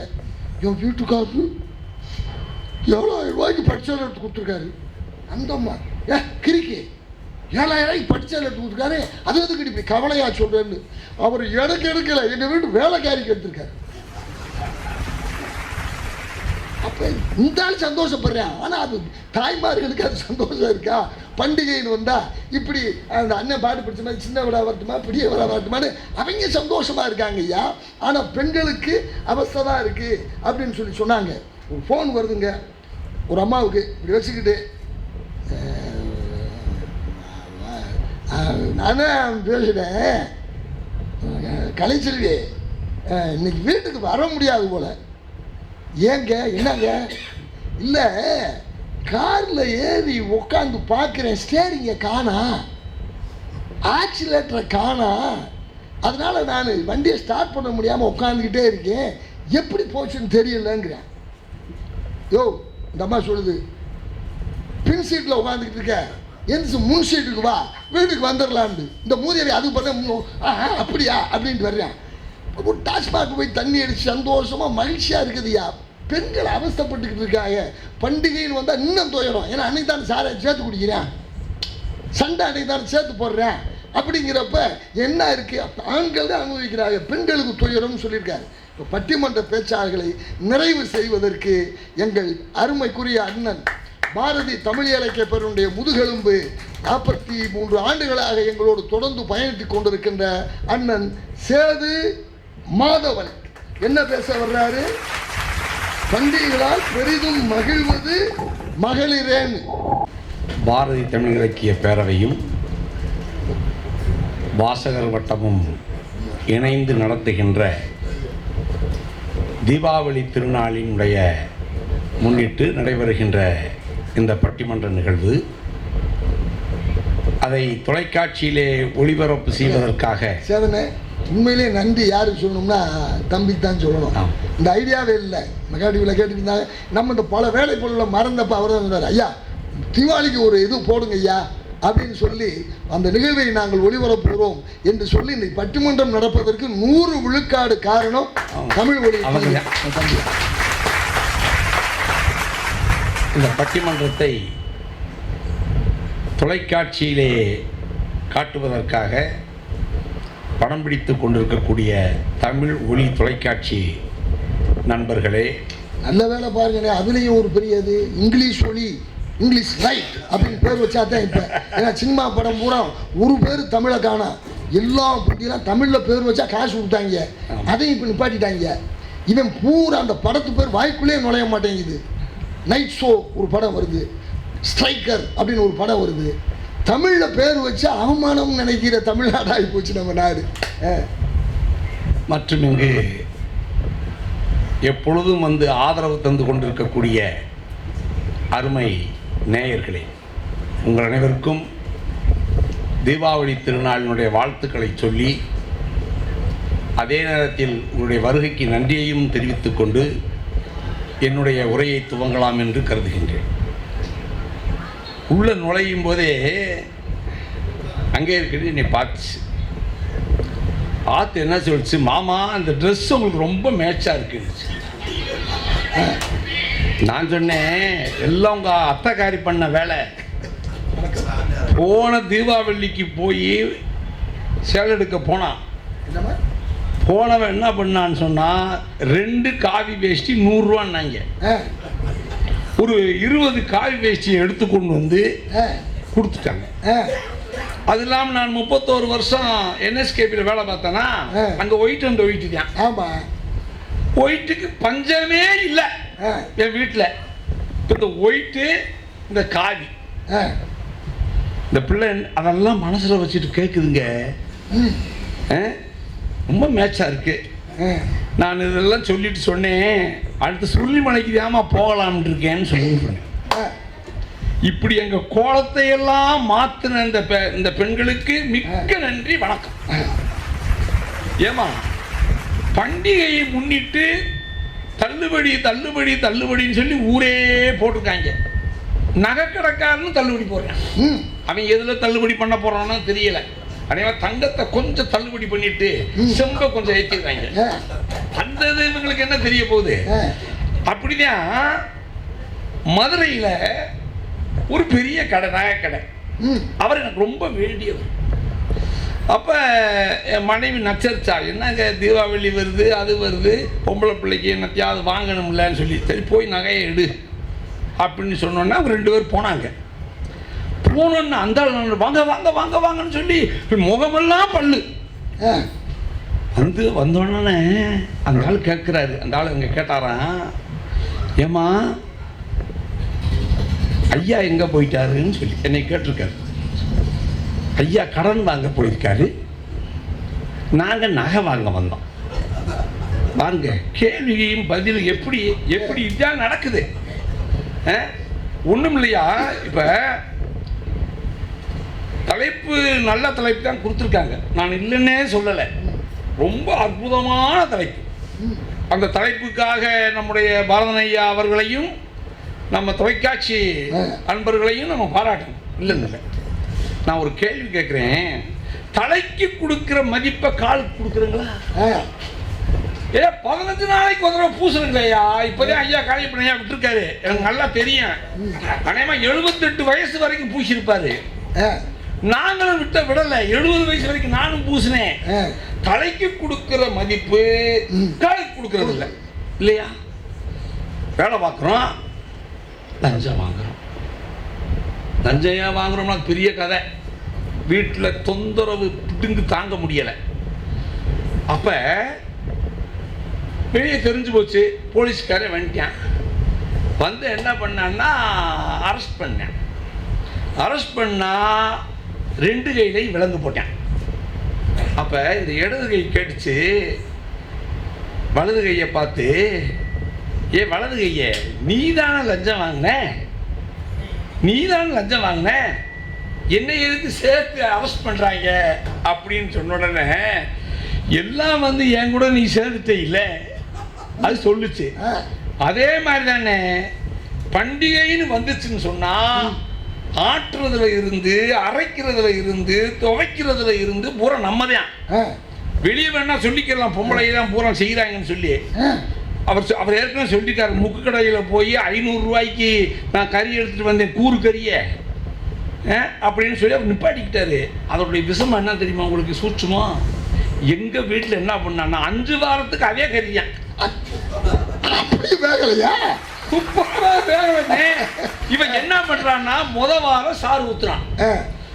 நாங்களும் எவ்வளவோ போராடி பார்த்தா முடியல, அது ரப்பர் மாதிரி இருக்கு, என்ன கடி கடிச்சாலும் போகல. இவன் அப்படியே எடுத்து என்ன பண்ணிட்டான்னா அப்படியே ஃப்ரிட்ஜில் வைக்க, மறுவாரம் அதை போட, சாரை ஊத்துற, 5 வாரம் ஓடிச்சுன்னு. அப்ப நான் என்ன சொல்றேன்னா, இப்படி எல்லாத்துக்குமே நம்ம தான் கஷ்டப்படுறோம். சினிமா கூட 2 நாள் தான் ஓடுது, வர்ற சினிமா கூட. ஆமா, மகத்தான 3வது நாள் ஓடுற காலம் வந்துருச்சு. கூறு கறி பண்ண வேலை 5 வாரம் கூறு கறி சாறு தேவையா. அப்ப நம்ம அப்படியெல்லாம் கஷ்டப்பட்டு செய்யறோம். நீங்க என்ன பண்ணிக்கலாம், தலைப்பை வந்து இப்படி போட்டுக்கலாம். எப்படின்னு சொன்னா கூட மாத்திடுவோம். பண்டிகைகளால் அதிகம் அவதிப்படுவது ஆண்களா பெண்களா மாத்திடுவோமா? அதாவது போட்டு விட்டுருவோம். அவதிப்படுவது கொஞ்சம் ஆண்களா, நிறைய ஆண்களான்னு கூட போடுங்க. அவங்களை இதை கூட சேர்க்க வேணாம். ஏன்னா எங்களோட சேர்க்கும்போது எப்படி இருக்குன்னா, இடது கை வலது கையை கேட்டது மாதிரி இருக்கு எனக்கு. இல்ல, தேர்தல் கமிஷன்ல 65 லட்சம் பேரை காலி பண்ணிக்கிட்டீங்க. ஆமா, இப்ப நம்ம அப்படிலாம் காலியெல்லாம் பண்ண வேணாம். இருக்க ரசிகர்கிட்ட ஓட்டு விட்டு தலைப்பை போய் மாத்திரலாம். அதிகம் அதிகம் அல்லல் படுவது பண்டிகைகளால் ஆண்களா பெண்களா? கையை தூக்குங்க. ஆண்களா பெண்களா? அல்லல் படுவது தலைப்பை மாத்திரலாம். பெண்கள் பேச்சே பேசக்கூடாது. கொஞ்சமா அவதிப்படுறோமா, நிறைய அவதிப்படுறோமா? இது கேள்வி. அவங்க சாமியே சரணம், அவங்க நல்லா இருக்கட்டும். அதை ஆத்தாடி மாமனார பத்தி பேசிட்டாங்களே அவங்க வீட்டுல. அம்மா என்ன 2000க்கு முன்னாடி பேசின பேசாதுக்கு இன்னைக்கு போங்க, என்ன போக மாட்டேன் மாதிரி இருக்கு. மாமன் வீட்டு சோறு நல்லா இருக்குன்னு சொல்லி வந்து இப்போ 1 வாரம் ஆச்சு இங்கேயே குத்த வச்சுட்டேன். ஜாடமாலையா உங்க நம்ம சொல்லக்கூடாது இல்லையா? எங்க அத்தைக்காரி பேசுவா, ஜாடமாலையா பேசுவா. அதுலயும் தோசையை ஊற்றி சாம்பார் விடும்போது தோசையில் தானே ஊற்றணும், தோசையில் ஊற்றணும். என்ன பண்ணுவா தெரியுமா? அப்படியே கொண்டு வந்து கணத்துக்கு காமிச்சு அது முகத்துக்கு நேரம் ஒரு நீட்டி குத்துவா. பார்த்துங்க என்ன அர்த்தம்? இலே புல்சாயம் வந்துடாத, புல்சாயம் வந்துடாதா, கிளம்பிப்போம். அந்த அம்மா அப்படி மரியாதைன்னா என் வீட்டுக்காரி இருக்காளே, ஒரு நாள் நானும் பறந்தேன் எல்லாம் போயிட்டு எப்பயுமே எங்களுக்கு அந்த பொங்கல் விழா நேரத்தில் தைப்பொங்கல் முன்னாடியெல்லாம் ஊரெல்லாம் சுற்றணும். அப்போ மார்கழி மாதம் கடைசி நாள் மறுநாள் பிறந்தா தைப்பொங்கல், மறுநாள் பிறந்தா தைப்பொங்கல். அப்போ அன்னைக்கு பயங்கரமான பனி வேறு. நைட்டு ஒரு 11:30-12 இருக்கும். வீட்டுக்கு போனேன். இவன் அந்நேரத்துக்கு பாருங்க, ஆனால் ரொம்ப சின்சியர் ஒர்க்கர். நான் இல்லை செஞ்சுதான் நான் அவன் பொறுத்து பார்த்துருக்கா. என்னால் 11 ஆச்சுன்னு இந்த ஆளை காணா. வந்தாலும் அவர் ஏதாவது 1-2 பாத்திரத்தை கேட்பானே, ஆளை காணாமன்னு சொல்லி அவன் உட்காந்து என்ன பண்ணுறா, பாத்திரத்தெல்லாம் போட்டுட்டு ஸ்லோ மோஷனில் தேய்ச்சிட்டே உட்காந்துக்கிட்டான். நான் ஒன்றும் பேசலை. ஏதாவது பேசுகிறோம்னா கூப்பிட்டு வா துணைக்கு. ஒரு கிவ் அண்ட் டேக் பிரின்சிபல் தான் பார்த்துருக்கேன். நீங்கள் நினைக்கிற மாதிரி பழைய கால மாதிரிலாம் இல்லை. அப்போ நான் போய் கொஞ்சம் பசிச்சிச்சு. ஏன்னா அமைப்பாளர் நம்ம சொல்ல முடியாதுல்ல, நம்ம எல்லாருக்குமே நல்ல முறையில் உணவு கொடுப்பாங்கன்னு சொல்ல முடியாது, நல்ல உணவு கிடைக்குமான்னு சொல்ல முடியாது. அப்போ போய் சமையல் கட்டில் போய் திறந்து பார்த்தேன். ஒரு 3/4 செட்டி சோறு, அதில் தண்ணி ஊற்றி வச்சுருக்கான். மார்கழி மாதம்யா, மறந்துடாதுங்க, பனி கொட்டிக்கிட்டு இருக்கு. நான் ஒன்றும் சொல்லலை. நான் சொன்னேன், இந்த மார்கழி மாத பனியில் இந்த தண்ணி ஊற்றி வச்ச சோறை எந்த நாய் சாப்பிடுங்க? நான் கேட்ட கேள்விக்கு தாங்க எதுவுமே பேசலை. என்னையே நான் தாழ்மையாக நினச்சி கேட்டேன், எந்த நாய் சாப்பிடுங்க? நாயடியே குகன் கூட அப்படித்தானே சொல்றாங்க கம்பராமாயணத்துல. நாயடியே ராமன் வந்துட்டு நாயடியே வாலி மாதிரி தான், குகன் மாதிரி குகன் மாதிரி தான் கேட்டேன். கேட்டதுக்கு அவன் என்ன பண்றாரு, கேட்டுச்சு அவளுக்கு. கேட்கறது மாதிரி தான் நாங்களும் சொல்லுவோம். இவன் என்ன பண்ணா, நல்லா வக்கு வக்கு வக்கு வக்கு தேய்ச்சிட்டு இருந்தவ அப்படியே லேசா ஸ்லோ மோஷனுக்கு வந்தான். அப்படி மெதுவா அப்படியே வந்துட்டு சொன்னா, இதுவரைக்கும் எந்த நாய் சாப்பிட்டுச்சோ அந்த நாய் சாப்பிடலாமுங்கிறான். இதுக்கு நான் என்ன சேர்ந்து எதை போட்டாலும் தின்னுட்டு வந்துடுறோம். இந்த வசவெல்லாம் நமக்கு எதுக்கு? ஆனா இப்ப எனக்கு ஒரு கேள்வி. மதுரையில பழைய சோத்து கடைன்னு வச்சு 150 ரூபாய்க்கு வித்துக்கிட்டு இருக்கான். மார்கழி மாசம் விற்கிறான், டிசம்பர் மாசம் விற்கிறான். அதை சாப்பிட்றவெல்லாம் யாரு? இப்ப பழைய சோறுக்கு அவ்வளவு ருசி இருக்குன்னு அதனால தாய்மார்கள் வைக்கிறாங்க. அதான் நீங்க சொல்றது உண்மைதான், நான் ஒத்துக்கிறேன். அதுக்காக இந்த நாய் பேயின்னு சொல்ல வேண்டியது இல்லை. ஐயா நீயே சாப்பிட்டு தொலையா, ஒரே வார்த்தை நான் ரொம்ப சந்தோஷமா எடுத்துக்கிருவோம். ஆமா, பழைய சோறு சாப்பிடுறதுக்காக நமக்கு சொன்னே இல்ல சொன்னா பார்த்தேங்க. அது ஸ்லோ மோஷன்ல அழகா சொல்றா. அப்படின்னா எந்த பயனும் இல்லை அவளுக்கு. குளிர் விட்டு போச்சுங்க. அப்படின்னா இன்னைக்கு வாழ்க்கையெல்லாம் ஓடிட்டு இருக்கு. இப்போ ஏன் இதெல்லாம் நாங்கள் அட்வான்ஸாக கட்டுறோமுங்கிறங்க? எதுக்குங்க நீங்கள் இந்த மாதிரி அவள் ஒரு பக்கம் ஆக்கிட்டா, இப்போ கொஞ்சம் நினச்சி பார்த்தா இதுவும் பரவாயில்ல மாதிரி இருக்கு அப்படின்னு நினைக்க வேண்டியதாக இருக்கு. இன்னொன்று கதையை கேட்டு, ஒரு பண்டிகை அன்னைக்கு என்ன இதை கட்டித்தான் நிறையா பேர் நாட்டையை ஏமாத்திக்கிட்டு இருக்கேன், சூதானமாக இருக்குன்னு. அதாவது என்ன பண்ணா, ஒரு இது மாதிரி நிருபர்கள் தான். அதில் அந்த அம்மா சொல்லுது, பாவம் எங்கள் அணியில் பார்த்து அவரை கருப்புத்தியா, எனக்கு பிடிச்ச கலர், உன் கண்ணு 2000 வாட் பவல். ஆமா, இது இப்படி நடந்துட்டு இருக்கும்போது கொடைக்கானல்ல புது ஜோடி சுத்தி பார்க்க போனாங்க. இந்த ஆளு இருக்காங்களே தொலைக்காட்சியில் ஓடி போய், எனக்கு ஒரு சந்தேகம், இந்த காதி கலர் வேஷ்டி கட்டினாலே இப்படி மேற்படி விஷயங்களா வருது. தெரியலையே, ஒரு ஆதங்கம். சரி, அப்ப இந்த ஆளு போய் ஒன்று அந்த பாருங்க, அந்த பாருங்க, அந்த மைக்கை வச்சுருந்து நீளமாக இருக்கும், இது கொஞ்சம் குட்டையாக இருக்கு, ஒரு 1.5 அடி இருக்கும். அதை அப்படியே கொண்டு போய் அந்த ஆளுகிட்ட கேட்கல, அந்த புருஷங்கிட்ட, அந்த அம்மா கிட்ட, ஏங்க உங்களுக்கு பிடிச்ச நடிகர் யாரு? அந்த அம்மா, விஜய் நல்லா பிடிக்குங்க. உடனே இவன் சும்மா இருப்பாங்க, அது பிடிக்காதாப்ப? ஒன்று அந்த அம்மா, இல்லைங்க எனக்கு விஜய் தான் பிடிக்கும். நான் தெரியாமல் கேட்குறேன். இந்த அம்மா அவன் சொன்னது மாதிரி இருந்திருந்தா இல்லை, அது இல்லை புருஷனை இந்த பாரியா, இந்த ஆள் தான் எனக்கு கதாநாயகன் சொல்லி எந்த பொம்பளையாவது சொல்லியிருந்தா நான் ஒரு பக்கம் மீசை எடுத்துறேன். ஒரு நெடுஞ்ச முகமத்தில் இருக்கக்கூடிய நடிகருக்கு இருக்கக்கூடிய மதிப்பு, ஒரு சின்ன பிள்ளைய கூட்டு கொண்டு போய் ஒரு குடும்பம் அப்படியே போல செத்து நசுங்கி போச்சு. இல்லப்ப நான் கேட்கிறேன், ரைட்டு, அவரை பிடிக்கும் இவரை பிடிக்கும்னு பொம்பளையால் சொல்றாங்க. எந்த ஆம்பளையாவது இப்ப சுள்ளையா கேட்கிறதே இல்லையே. சுள்ளையாவை கேட்டா அவர் யார சொல்லுவாரு? பழைய கவர்ச்சி கண்ணி அந்த அம்மா சொல்லவே மாட்டோம். அத குலபகாவல கதாநாயகன் நடிச்சுல அந்த அம்மா சொல்றாரு. இப்ப நீங்க என்ன சொன்னீங்க? கனவு கண்ணி கேரி விஷயம் நீங்க சொன்னீங்க. அப்ப ஞாபகம் இருக்குல்ல? நான் ஏன் கனவு கண்ணி சொல்லல, கேட்டாரு கனவு கண்ணி. அதெல்லாம் இல்லவே. மனித மனதுக்குள்ள இருக்கிற இது வெளியே சொல்லாம பல பேர் கற்பு வேஷம் போட்டுக்கிட்டு இருக்கோம். ஆனா ஒவ்வொரு ஆம்பளைக்கும் ஒரு கனவு கண்ணி உள்ள இருக்கா, ஒவ்வொரு பெண்ணுக்கும் ஒரு கனவு கண்ணன் உள்ள இருக்கா. அது அப்பப்ப வெளியே வருது. அதான் உளவியல் உண்மை. சரி, அந்த அம்மாவுக்கு ரொம்ப நன்றி. இப்ப பண்டிகை அந்த போன தைப்பொங்கலுக்குமா தீபாவளி எல்லாம் அதிகமாக பிள்ளைகள்லாம் மட்டும் இல்லை, அதனால வெளியூர் போயிட்டாங்க. அப்போ குடும்பமாக இருக்கும். தைப்பொங்கல் அன்னைக்கு நல்லா கவனிக்கணும். அன்னைக்கு எல்லாம் வந்திருக்காங்க. அப்போ இவன் என்ன பண்ணா, ஒரு 9 மணி இருக்கும், நான் சாப்பிடலாம்னு சொல்லி சமையல் கட்டுக்குள்ளே போகிறேன்.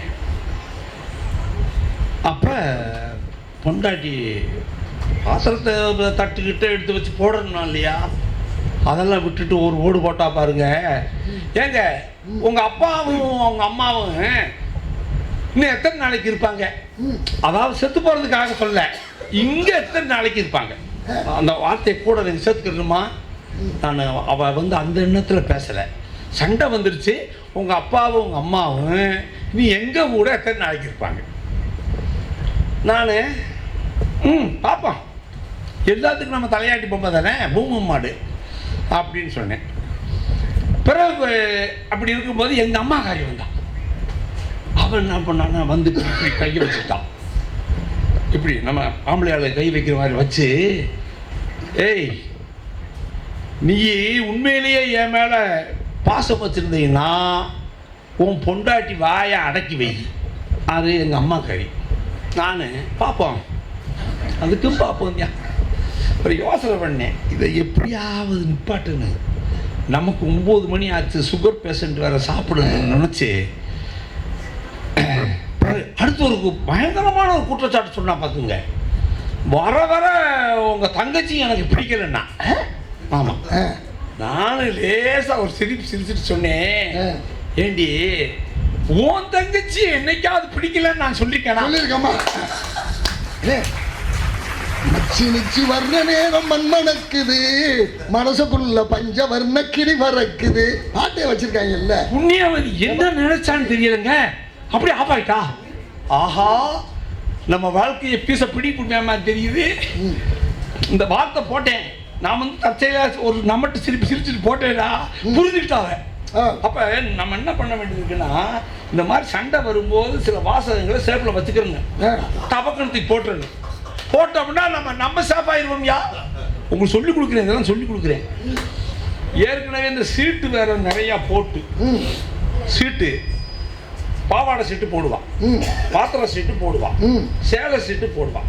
நான் கேட்டேன், என்னைக்காவது நீ அண்டராயர் சீட்டு போட்டிருக்கியா சொல்லுங்க. இல்ல நான் கேட்கிறேன், அண்டராயர் சீட்டு கூட போட முடியாத அளவுக்கு நீங்க நம்ம இருக்கலாமா?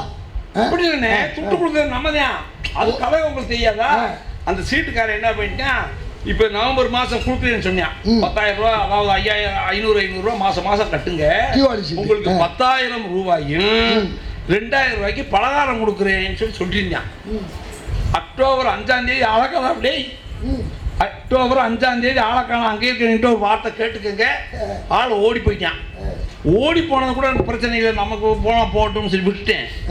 ஆனால் பக்கத்து அந்த தெருவில் இருக்கக்கூடிய ஒரு 3 பேர் பொம்பளை ஆளுங்க 30 பேரை கூப்பிட்டு நம்ம வீட்டுக்கு வந்துட்டான். என்னம்மா நீங்கள் எதுக்குமா வர்றீங்கன்னு கேட்டா, இல்லை உங்கள் சம்சாரம் சொல்லி தான் நாங்களும் அங்கே சீட்டு போட்டோம், அதனால உங்கள் சம்சாரம் தாங்க கொடுக்கணும். உங்கள் சம்சாரம் கொடுக்க முடியாது எங்களுக்கு தெரியும், நீங்கள் தான் கொடுக்கணும். 30 பேரை கூப்பிட்டு பஞ்சாயத்துக்கு வந்துட்டானே, எப்படி பண்டிகை நல்லா இருக்குமாங்கிறங்க. ஆக இதெல்லாம் நினச்சி பார்க்கும்போது ஒவ்வொன்றா நீங்கள் நினச்சி பாருங்க. ட்ரெஸ் எடுக்க போகிற இடத்துலையும் நமக்கு அவர் சொன்னது மாதிரி அவங்க 5,000 ரூபா எடுக்கணும் இல்லையா, நம்ம 1000 ரூபா எடுத்து 1000 ரூபா கூட கிடையாது, ஒரு 250 100 ரூபாய்க்கு வச்சு விற்கிறாங்க தள்ளு வண்டியில் சட்டை. வாங்கி போட்டுக்கிட்டு நம்ம காலத்தை ஓட்டிகிட்டு இருக்கோம். எல்லாவற்றையும் சுற்றி பார்க்கும்போது அவங்க என்னமோ டாஸ்மாக் 2 பேரும் விடலை. யாரு காளியப்பனும் விடலை, அங்கே இருக்க நீ விடலை. டாஸ்மாக் என்னவே ஆச்சு? இந்த நாடு கொஞ்சம் நல்லா இருக்க வேணாமா? சம்பளம் போட வேணாமா? தெரியாம கேட்குறேன். சம்பளம் போடுறது, பென்ஷன் கொடுக்க போராட்டம் வேற, பென்ஷன் கொடு. அதுக்கெல்லாம் நாங்கள் ஏதோ கொஞ்சம் போய் ஒரு அந்த புண்பட்ட மனசை கொஞ்சம் ஆத்திக்கலாம்னு ஆத்துறோம். அதே சொன்னேன், நீங்க பேசுற போது 2000க்கு முன்னாடி தான் நிலவை இந்த காலம். இனி நாங்க நிறைய பட்டியல் கொடுத்துருவோம். எங்கிட்ட புள்ளி விவரம்லாம் இருக்கு. பொம்பளை எத்தனை %, 235 கோடி சொல்றாங்களே, அதுல உங்களுக்கு நிச்சயமா 100 கோடிக்கு மேல இருக்கான். மனசை வச்சுக்கன்னு சொல்லி வாய்ப்பளித்த அனைவருக்கும் நன்றி கூறி விடுகிறேன். நன்றி. 4 பேச்சாளர்களுமே மிகச் சிறப்பாக பேசியிருக்கிறார்கள். ஆனால் அப்படி சொன்னாத்த நான் பிரச்சனைலாம் வீட்டுக்கு போக முடியும் அப்படின்னு சொல்லலை. உண்மையிலேயே நீங்கள் அருமையாக ரசித்து கேட்குற அளவுக்கு 4 பேருமே 4 விதமான பாணிகளிலே. ஏன்னா எல்லாரும் பாட்டு படித்தா நல்லா இருக்காது, எல்லாரும் நகைச்சுவை சொன்னால் நல்லா இருக்காது, எல்லாரும் சீரியஸாக பேசுனா நல்லா இருக்காது. எல்லாம் கலந்த ஒரு கலவை. இப்போ பண்டிகையில் சாப்பாடு வைக்கிறப்ப, இலையில சாப்பாடு வைக்கிறப்ப என்ன வைக்கிறோம்? பிரியாணி வச்சா கூட அது கூட ஒரு பச்சடி, அது கூட வேற ஒரு தால்சா, ஒரு சைவ சாப்பாடுன்னு சொன்னால் ஒரு தயிர் சாதம், அது இது எல்லாம் கலந்துருந்தா தான் நம்ம சாப்பிட ருசியாக இருக்கும். ஒரு ஊறுகாய் ஒன்று இருக்கும். அறுசுவை உணவுன்னு அதுக்கு வச்சோம். அதுபோல் அறுசுவை உணவோடு இந்த ஐஞ்சுவை உணவுன்னு சொல்லலாம். 6 பேர் இல்லை, மிக அழகாக பேச்சாக பேசியிருக்கிறார்கள். இப்போ தீர்ப்புக்கு வந்துடுவோம். பண்டிகை என்று சொன்னாலே பொதுவாக மகிழ்ச்சி தான். பண்டிகை என்று சொன்னாலே மகிழ்ச்சி. ஒரு காலத்தில் இப்போ நான் சொன்ன மாதிரி 8 ஜவுளி கடை தான் இருக்கும். வருஷத்துக்கு அது எங்கள் அப்பாவை டிவிஸில் வேலை பார்க்க போய் ஒரு 2 டவுசர் 2 சட்டை எடுத்து கொடுப்பாங்க. அதுலேயும் பெரும்பகுதி யூனிஃபார்மாக இருக்கும். இல்லை அதுக்கு வேறு எதுக்குடா செலவு, இதே போதும் அப்படின்னு சொல்லி அதை எங்கள் சீபனியன் ஸ்கூலில் வெள்ளை சட்டை காக்கி டவுசர் யூனிஃபார்மு அதைத்தான் தீபாவளிக்கு இருப்பான், பொங்கலுக்கு அதைத்தான் போடுவான். அதுவும் குறிப்பாக பல நண்பர்கள் அப்போ ஏழ்மை. இந்தியா சுதந்திரத்துக்கு முன்னாலெல்லாம் சுதந்திரம் அடைஞ்ச புதுசில் நம்ம அரசாங்கம் செஞ்ச சேவையெல்லாம் இன்றைக்கி சொல்லணும். இன்றைக்கி இந்த நாடு இவ்வளோ உயர்ந்திருக்குன்னா அன்றைக்கி அந்த பாடுபட்ட தியாகிகள் அவ்வளவு பாடுபட்டு இன்றைக்கி நாட்டை வசதி வச்சுருக்காங்கன்னு யாரோ சொல்கிறேன். அன்றைக்கெலாம் கண்ணால் பார்த்த காட்சி. சோறு இருக்கு பாருங்கள், பழைய சோத்தில் தயிர் ஊற்றி எங்கள் அம்மா கொடுப்பாங்க, ஒரு ஊறுகாய் வச்சுருவாங்க. அதுக்கு இங்கே ஒரு அந்த தெருவு நான் சொல்ல விரும்பல, பக்கத்தில் தான் இருக்குது. அந்த தெருவில் அன்னைக்கு குடிசை தவிர இருக்காது. இன்னைக்கு இந்திய சுதந்திர அரசாங்கம் தந்தது இன்னைக்கு பூரா மாடி கட்டலாம். ஒடுக்கப்பட்ட மக்கள் அன்னைக்கு வந்து சொல்லுவாங்க, ஏன் பரதை வீட்டில் நெடு சொல்கிறான் எதுங்க, பழைய சோறில் எங்கள் அம்மா தயிர் ஊற்றி மோர் ஊற்றி கொடுத்துருப்பாங்க. அதை கூட அவங்க கண்ணில் பார்க்கல. களியும் சோள குருணையும் சாப்பிட்டுக்கிட்டு இருந்த காலம் போய் இன்னைக்கு தீபாவளி வந்துருச்சுன்னா, பொங்கல் வந்துருச்சுன்னா, ரம்ஜான் வந்துருச்சுன்னா, கிறிஸ்மஸ் வந்துச்சுன்னா, அடே அப்பா ஒவ்வொரு வீட்லேயும் மகிழ்ச்சியோடு எத்தனை விதமான ஆகாரங்கள் இதெல்லாம் வாங்கி தந்த அந்த தியாகிகள் இன்னைக்கு நினைவு கூறணும். நம்ம பண்டிகைன்னா எல்லாம் மறந்துடுறோம். பழசு நமக்கு தெரியலை, எவ்வளோ கஷ்டப்பட்டோம்ங்கிறதுலாம் எனக்கு தெரியலை. அண்ணன் ஒரு ஸ்கூலுக்கு கூட்டு போனார், நீங்கள் பேசணும் நன்மையில் கூட்டு போனாங்க. ஒரு மேஜிக் மேன் வந்தார். வந்துட்டு அப்படி மேஜிக்லாம் பண்ணார். டக்குன்னு இப்படி ஒரு கிளாஸ் எடுத்தார். கிளாஸை எடுத்து சூமந்திர காளி சீ பூம்பா அப்படின்னு தண்ணியை ஊற்றுனாரு. ஊற்று அப்படின்னாரு. டக்குன்னு ஒரு கட்சி வந்துருச்சு. உடனே கட்சி கொடுத்தாரு. நானும் அப்படியே பார்த்து ஆனந்தப்பட்டு அப்படியே கையை தட்டுனேன். கையை தட்டுனே சேருன்னு சொன்னார், என் கை இதை விட பெரிய மேஜிக் பண்ணுறது எங்கள் வீட்டில் ஆள் இருக்குன்னாரு. எப்படின்னு ஒரு கிளாஸ் தண்ணியில் ஒரு கட்சி படுத்தான். எங்கள் வீட்டுக்காரம்மா ஒரு சொட்டு கண்ணீரில் 7 சேலம் தீபாவளிக்கு எடுத்துருக்குனாரு. அப்போ பெரிய மேஜிக் யாரு? ஆனந்தப்படுறது யாரு? அவங்க தானே. உண்மையா இல்லையா? அப்போ நான் சொன்னேன், ஏன்னா இந்த மேஜிக்காரர் வேற வேலை செய்வானான்னு கேட்டேன். இன்னும் நல்லா வேலை செய்வாருன்னு அவரு பாருங்க அப்படின்னாரு. பார்த்தா ஒரு மிஷின் மாதிரி உன்னை கொண்டு வந்து வச்சான். வச்சுட்டு வெள்ளை பேப்பரை அதுக்குள்ளே வச்சாங்க. வெளியே ரூபா தாளா வருது. 10 ரூபா தாள், 20 ரூபா தாள், 50 ரூபா தாள் அப்படின்னு வந்தோடனே என்னன்னே வெள்ளை பேப்பரை பூரா ரூபா தாளை ஆக்கிட்டேன்னாரு. எனக்கு ஆச்சரியம். இதை விட இன்னொரு பெரிய மேஜிக் மேன் இருக்காரு. நவம்பர் 8ஆம் தேதி ரூபா தாளை பூரா வெள்ளத்தாளை ஆக்கிட்டாரு. யாரு பெரிய மேஜிக் மேன்? பட்ட பாடு இருக்கே, அடேப்பா, அதான் பெரிய சிரமம்ங்க. அப்போ இந்த பண்டிகை என்று வருகின்ற பொழுது பெண்களுக்கு அது ஒரு வகை ஆனந்தம். ஆனால் ஆண்கள் அந்த ஆனந்தத்தை தருவதற்கு அல்லல் படுகிறார்கள் அப்படிங்கிற ஒரு செய்தியை ரொம்ப அழகா அந்த பீரோவில் எப்படி தம்பி அந்த சமயத்தில் பீரோவை திறந்து ஆளை அமைக்கப்படுவான். அவ்வளவு சேலை புது புது புது புது அப்படியே கீழே விழுந்து மண்டவுடைய தெரிஞ்சேன். அவ்வளோ சேலைகள் அடுக்கி வச்சுருக்கேன். என் தம்பி தான் சொல்லி அடிக்கடி, அண்ணே என்னண்ணே பட்டிமன்றம் தோறும் சேலை வாங்கி கொடுத்தே செத்து போயிட்டேன், சேலை வாங்கி கொடுத்தே செத்து போயிட்டேன்னு இருக்கேன். என் வீட்டில் வந்து பாருங்க, என் பொண்டாட்டி டீச்சர், நான் என் பொண்டாட்டி வாங்கி வச்சிருக்க சேலைக்கு அந்துருண்டை வாங்கி போட்டேன், அந்து போனேங்கிறேன். அப்போ வீட்டுக்கு வீடு அவங்க மகிழ்றாங்க. பண்டிகைன்னு வந்துட்டா தேவையோ இல்லையோ எத்தனை சேலை எடுக்கிறது, எத்தனை நகை எடுக்கிறது. அதில் இந்த இதில் அண்ணன் கடைசியில் சொன்னாருன்னா, செய்கூலி இல்லை, சுகாதாரம் இல்லை, தள்ளுபடி, வாங்க வாங்க வாங்க வாங்கினா கடைசியில் செய்கூலி இல்லை, சேதாரம் இல்லாமல் தர முடியுமா? செய்கூலி சேதாரம் இல்லைன்னு சொன்னா ஏமாத்துறான்னு அர்த்தம். வாங்கிட்டு கடைசியில் எங்கள் அண்ணன் தான் சொல்லுவார், ஏன்னா மழைக்கால தவளை மாதிரி இருக்க பர்ஸு கிளவி வாய் மாதிரி சப்புன்னு போயிடும். கடைசியில் அந்த 1 கிராம் தங்கம் வாங்கி கொடுக்கறதுக்கு இந்த ஆம்பளை படுற அவஸ்தை இருக்கே, அது பெரிய அவஸ்தையா. அவங்க மகிழ்ச்சி அடைகிறதுக்கு நாங்கள் சிரமப்பட்டு வருஷம் முழுக்க அல்லல் படுறோம் அப்படிங்கிற ஒரு செய்தியை ரொம்ப அழகாக சொன்னார். அவரோட கொடுமை என்னன்னா, அந்த பலகாரம்னு ஒன்று இருக்குது, வீரப்பலகாரம் ஒன்று இருக்குது. கோடை பண்பலையில் கூட ஒரு கவிஞர் திடீர்னு ராஜபுரமான அந்த அம்மா திடீர்னு இந்த வீரப்பலகாரம்னு ஒரு கவிதை வாச்சு. கவியரங்க தலைமை நான், வாய்ப்பு இருந்தால் ஜனவரி மன்னிக்கணும் தீபாவளி 20ஆம் தேதி அன்னைக்கு 11/2 தமிழகம் முழுவதும் இருக்கின்ற அனைத்து வானொலி நிலையமும் அந்த கவியரங்கத்தை ஒளிபரப்புது. 11/2 ஞாபகம் வச்சுக்கோங்க, இருந்தால் வாய்ப்பு இருந்தால் கேளுங்க. ஆனால் கோடை பண்பலையிலும் போடுவதற்கான வாய்ப்பு இருக்குது. சொல்லியாண்ட ஒரு தம்பிலாம் வந்து என் கூட பாடினார், சோமநாத பாரதியெலாம் வந்து பாடினாங்க. அந்த வீரப்பலகாரம்னு பாரதிதாசன் ஒரு பேர் வச்சான் பலகாரத்துக்கு. எதுக்குன்னா எள்ளுருண்டை. தமிழனுடைய பலகாரம் பூரா பாருங்க உடம்புக்கு நல்லது. சேதராமன் ஐயா சொல்லி வேலையா சொல்லுங்க. எள்ளுருண்டை கடிச்சோடனே பல்லு வலுப்படும். இப்போ எனக்கு 70 வயசாச்சு, இரும்பு மாதிரி இருக்கும் பல்லு, கடிச்சு துப்பிடுவேன் எலும்ப. ஏன்னு சொன்னால் நாங்களாம் வீரப்பலகாரம் சாப்பிட்டாளுங்க, முறுக்கு எள்ளுருண்டை எல்லாம். ஆனால் வடநாட்டிலிருந்து வர்ற எந்த பலகாரமும் உடம்புக்கு கெடுதி.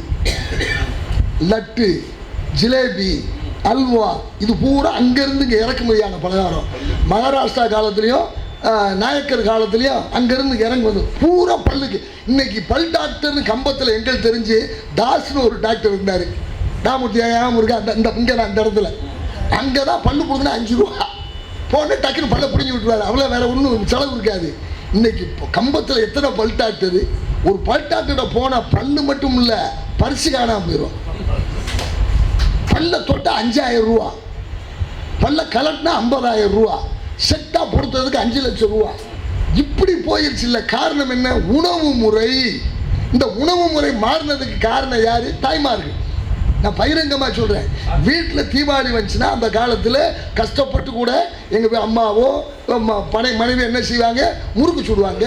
அதிரசம், பேரே அதிரசம், அவ்வளோ சுவையாக இருக்கும். முறு முறு முறு முறுன்னு அப்படி இடித்து உரலில் போட்டு இடித்து பச்சரிசி மாவில் அந்த அதிரசம் செஞ்சால் பொறு பொறு பொறு பொறு பொருன்னு இருக்கும், அவ்வளோ சுவையாக இருக்கும். நீங்கள் அதிரசத்தையும் காணா, முறுக்கையும் காணா, எள்ளுருண்டையும் காணா. வாங்க என்னப்பா தீபாவளி வருது, வரட்டும், இல்லை ஸ்வீட் செய்ய வேணாமா, செய்ய போய் அந்த டிஸ்கோ கடையில் ஆர்டி கடையில் அப்படியே 1 கிலோ ஸ்வீட் வாங்கிட்டு வாங்க. வாங்கிட்டு வந்து அதை வச்சு தின்னு இருக்கிற பல்லு பூரா போகுது. அந்த மகிழ்ச்சி வருகிறது.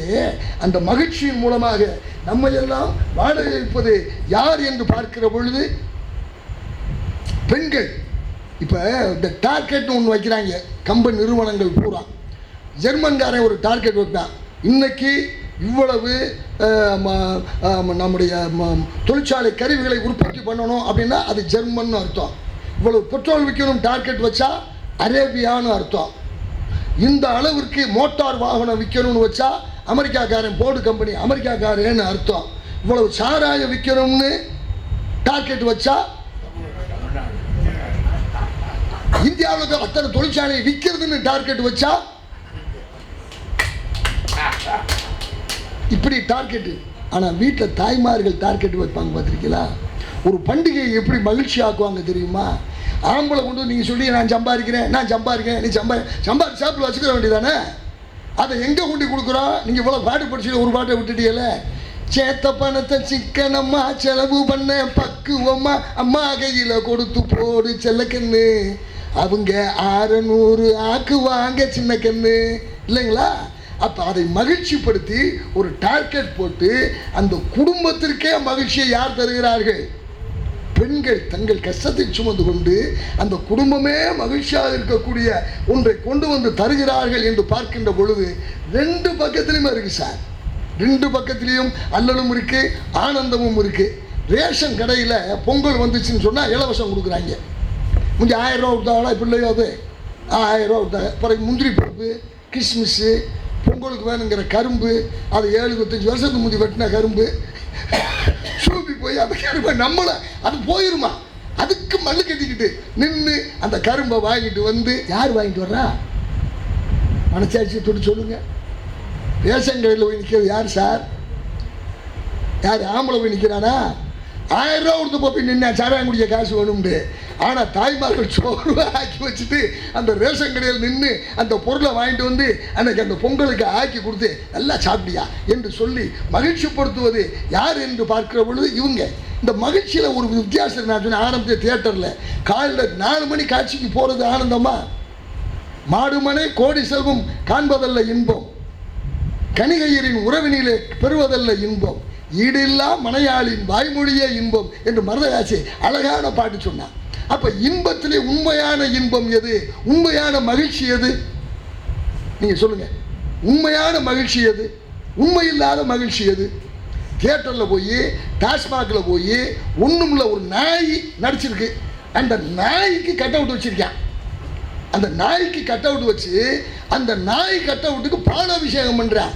இந்த குடிக்க கூழ் இல்லாமல் கிடைக்காயா? குண்டிக்கு ஒரு துண்டுமில்லை கொள்வருமை தாழவில்லை உண்ட குடிசை இல்லை என் தோழனே உழைத்துழைத்து போனோமடா, பாலின்றி பிள்ளைகளும் பட்டினியால் தாயழுவாள் வேலையின்றி நாம் அழுவோம் என் தோழனே, வீடு முச்சூடும் அழும் என அழுகின்ற ஏழைகள் இருக்கின்ற பொழுது 5000 கோடியில் ஒரு நாய் கல்யாணம் வைக்குது. ஒரு நாய் 5000 கோடியில் கல்யாணம் வைக்குது. அது மகிழ்ச்சியா? அது ஆனந்தமா? மஞ்சள் துண்டு சார், மஞ்சள் துண்டை வாங்கி கல்யாணத்தில் தாலியை கட்டிட்டு அந்த மகிழ்ச்சி அங்கே தானே சார் மகிழ்ச்சி. இது மகிழ்ச்சி தான், அதுவும் மகிழ்ச்சி தான். 5000 கோடி கல்யாணம் முடிச்சவனும் அதைத்தான் அனுபவிக்கிறான். 5 ரூபா மஞ்சள் துண்டை கட்டிக்கிட்டு கல்யாணம் முடிச்சவனும் அந்த மகிழ்ச்சியை அனுபவிக்கிறான். அப்போ மகிழ்ச்சியில் வேறுபாடு இருக்கா? ஆனந்தம்னு நம்ம என்ன நினைக்கிறோம்? சும்மா அப்படி ஜாலியாக இருக்கிறது. பாலாபிஷேகத்தை போய் நடிகனுக்கு ஊத்துறானே, அவன் ஆனந்தம் இல்லாமல் ஊத்துறான். சினிமா இப்போ அன்னைக்கு தீபாவளி அன்னைக்கு முழிச்சு காலையில் போய் அது மகிழ்ச்சியா? டாஸ்மாகில் போய் குடிச்சிட்டு நாய் கூட புரண்டு கிடப்பது மகிழ்ச்சியா? இல்லை. அடுத்தவர்களை வாழ வைத்து, குழந்தைகளை வாழ வைத்து, தன்னை கட்டியவனை வாழ வைத்து அந்த பெண்கள் அடைகிறார்கள் இல்லையா பண்டிகை நேரத்திலே, அந்த மகிழ்ச்சி தான் உண்மையான மகிழ்ச்சி. ஆணும் மகிழ்கிறான், அவனுடைய மகிழ்ச்சி என்பது வேறொரு வகை மகிழ்ச்சி. உண்மையான மகிழ்ச்சி என்பது பிறருக்காக தியாகம் செய்கின்ற மகிழ்ச்சி. காந்தியடிகள் சிறையில் இருந்தாரே, யாருக்காக? இந்த நாடு விடுதலை அடைவதற்கு. பண்டிட் ஜவஹர்லால் நேரு 11 வருஷம் ஜெயிலில் இருந்தாரு. எத்தனை தீபாவளி அவர் பார்த்துருக்க மாட்டாரு. பேரனை பார்க்கலையா? பேரனை பார்க்கல. ராஜீவ்காந்தி பிறந்திருக்காரு, பேரனை பார்க்கல. காமிச்சா சிறைக்கு நிர்வாகம் அனுமதிக்கிற வெள்ளக்காரன். அப்போ ரயில்வே நிலையத்திலேருந்து ஒரு சிறைச்சாலைக்கு இன்னொரு சிறைச்சாலைக்கு மாற்றுறாங்க நேருவை. அப்போ ரயில் அந்த பாதையில் வருதுன்னு தெரிஞ்சுக்கிட்டு இந்திரா காந்தி அம்மா அந்த பிள்ளையை அப்படி தூக்கி வச்சுக்கிட்டு நிற்கிறாங்களா. ரயில் வருது, உடனே பாபுஜி பாபுஜி, பாபானா அப்பா, அப்படி தூக்கி காமிச்ச அந்த குழந்தைய அப்படி காமிச்ச உடனேயே அந்த விளங்கிட்ட கைகளோடு அப்படி கையாட்டிட்டு போனானே, அவன் தடைந்த துயரம் இந்த தேசத்துக்கு மகிழ்ச்சியை கொண்டு வந்தது இல்லையா? அதுபோல இன்றைக்கு பெண்கள் தாங்கள் அல்லல் பட்டு கொண்டு கூட உண்மையான மகிழ்ச்சியை குடும்பத்துக்கு தருவதனாலே அவர்கள் அடைகின்ற மகிழ்ச்சி இருக்கிறதே, அதுதான் மிக உயர்ந்த மகிழ்ச்சி. ஆகவே பண்டிகை நேரங்களிலே உண்மையான ஆனந்தத்தை, உண்மையான மகிழ்ச்சியை அனுபவிப்பது பெண்களே பெண்களே பெண்களே என்ற தீர்ப்பை தந்து விடைபெறுகிறேன்.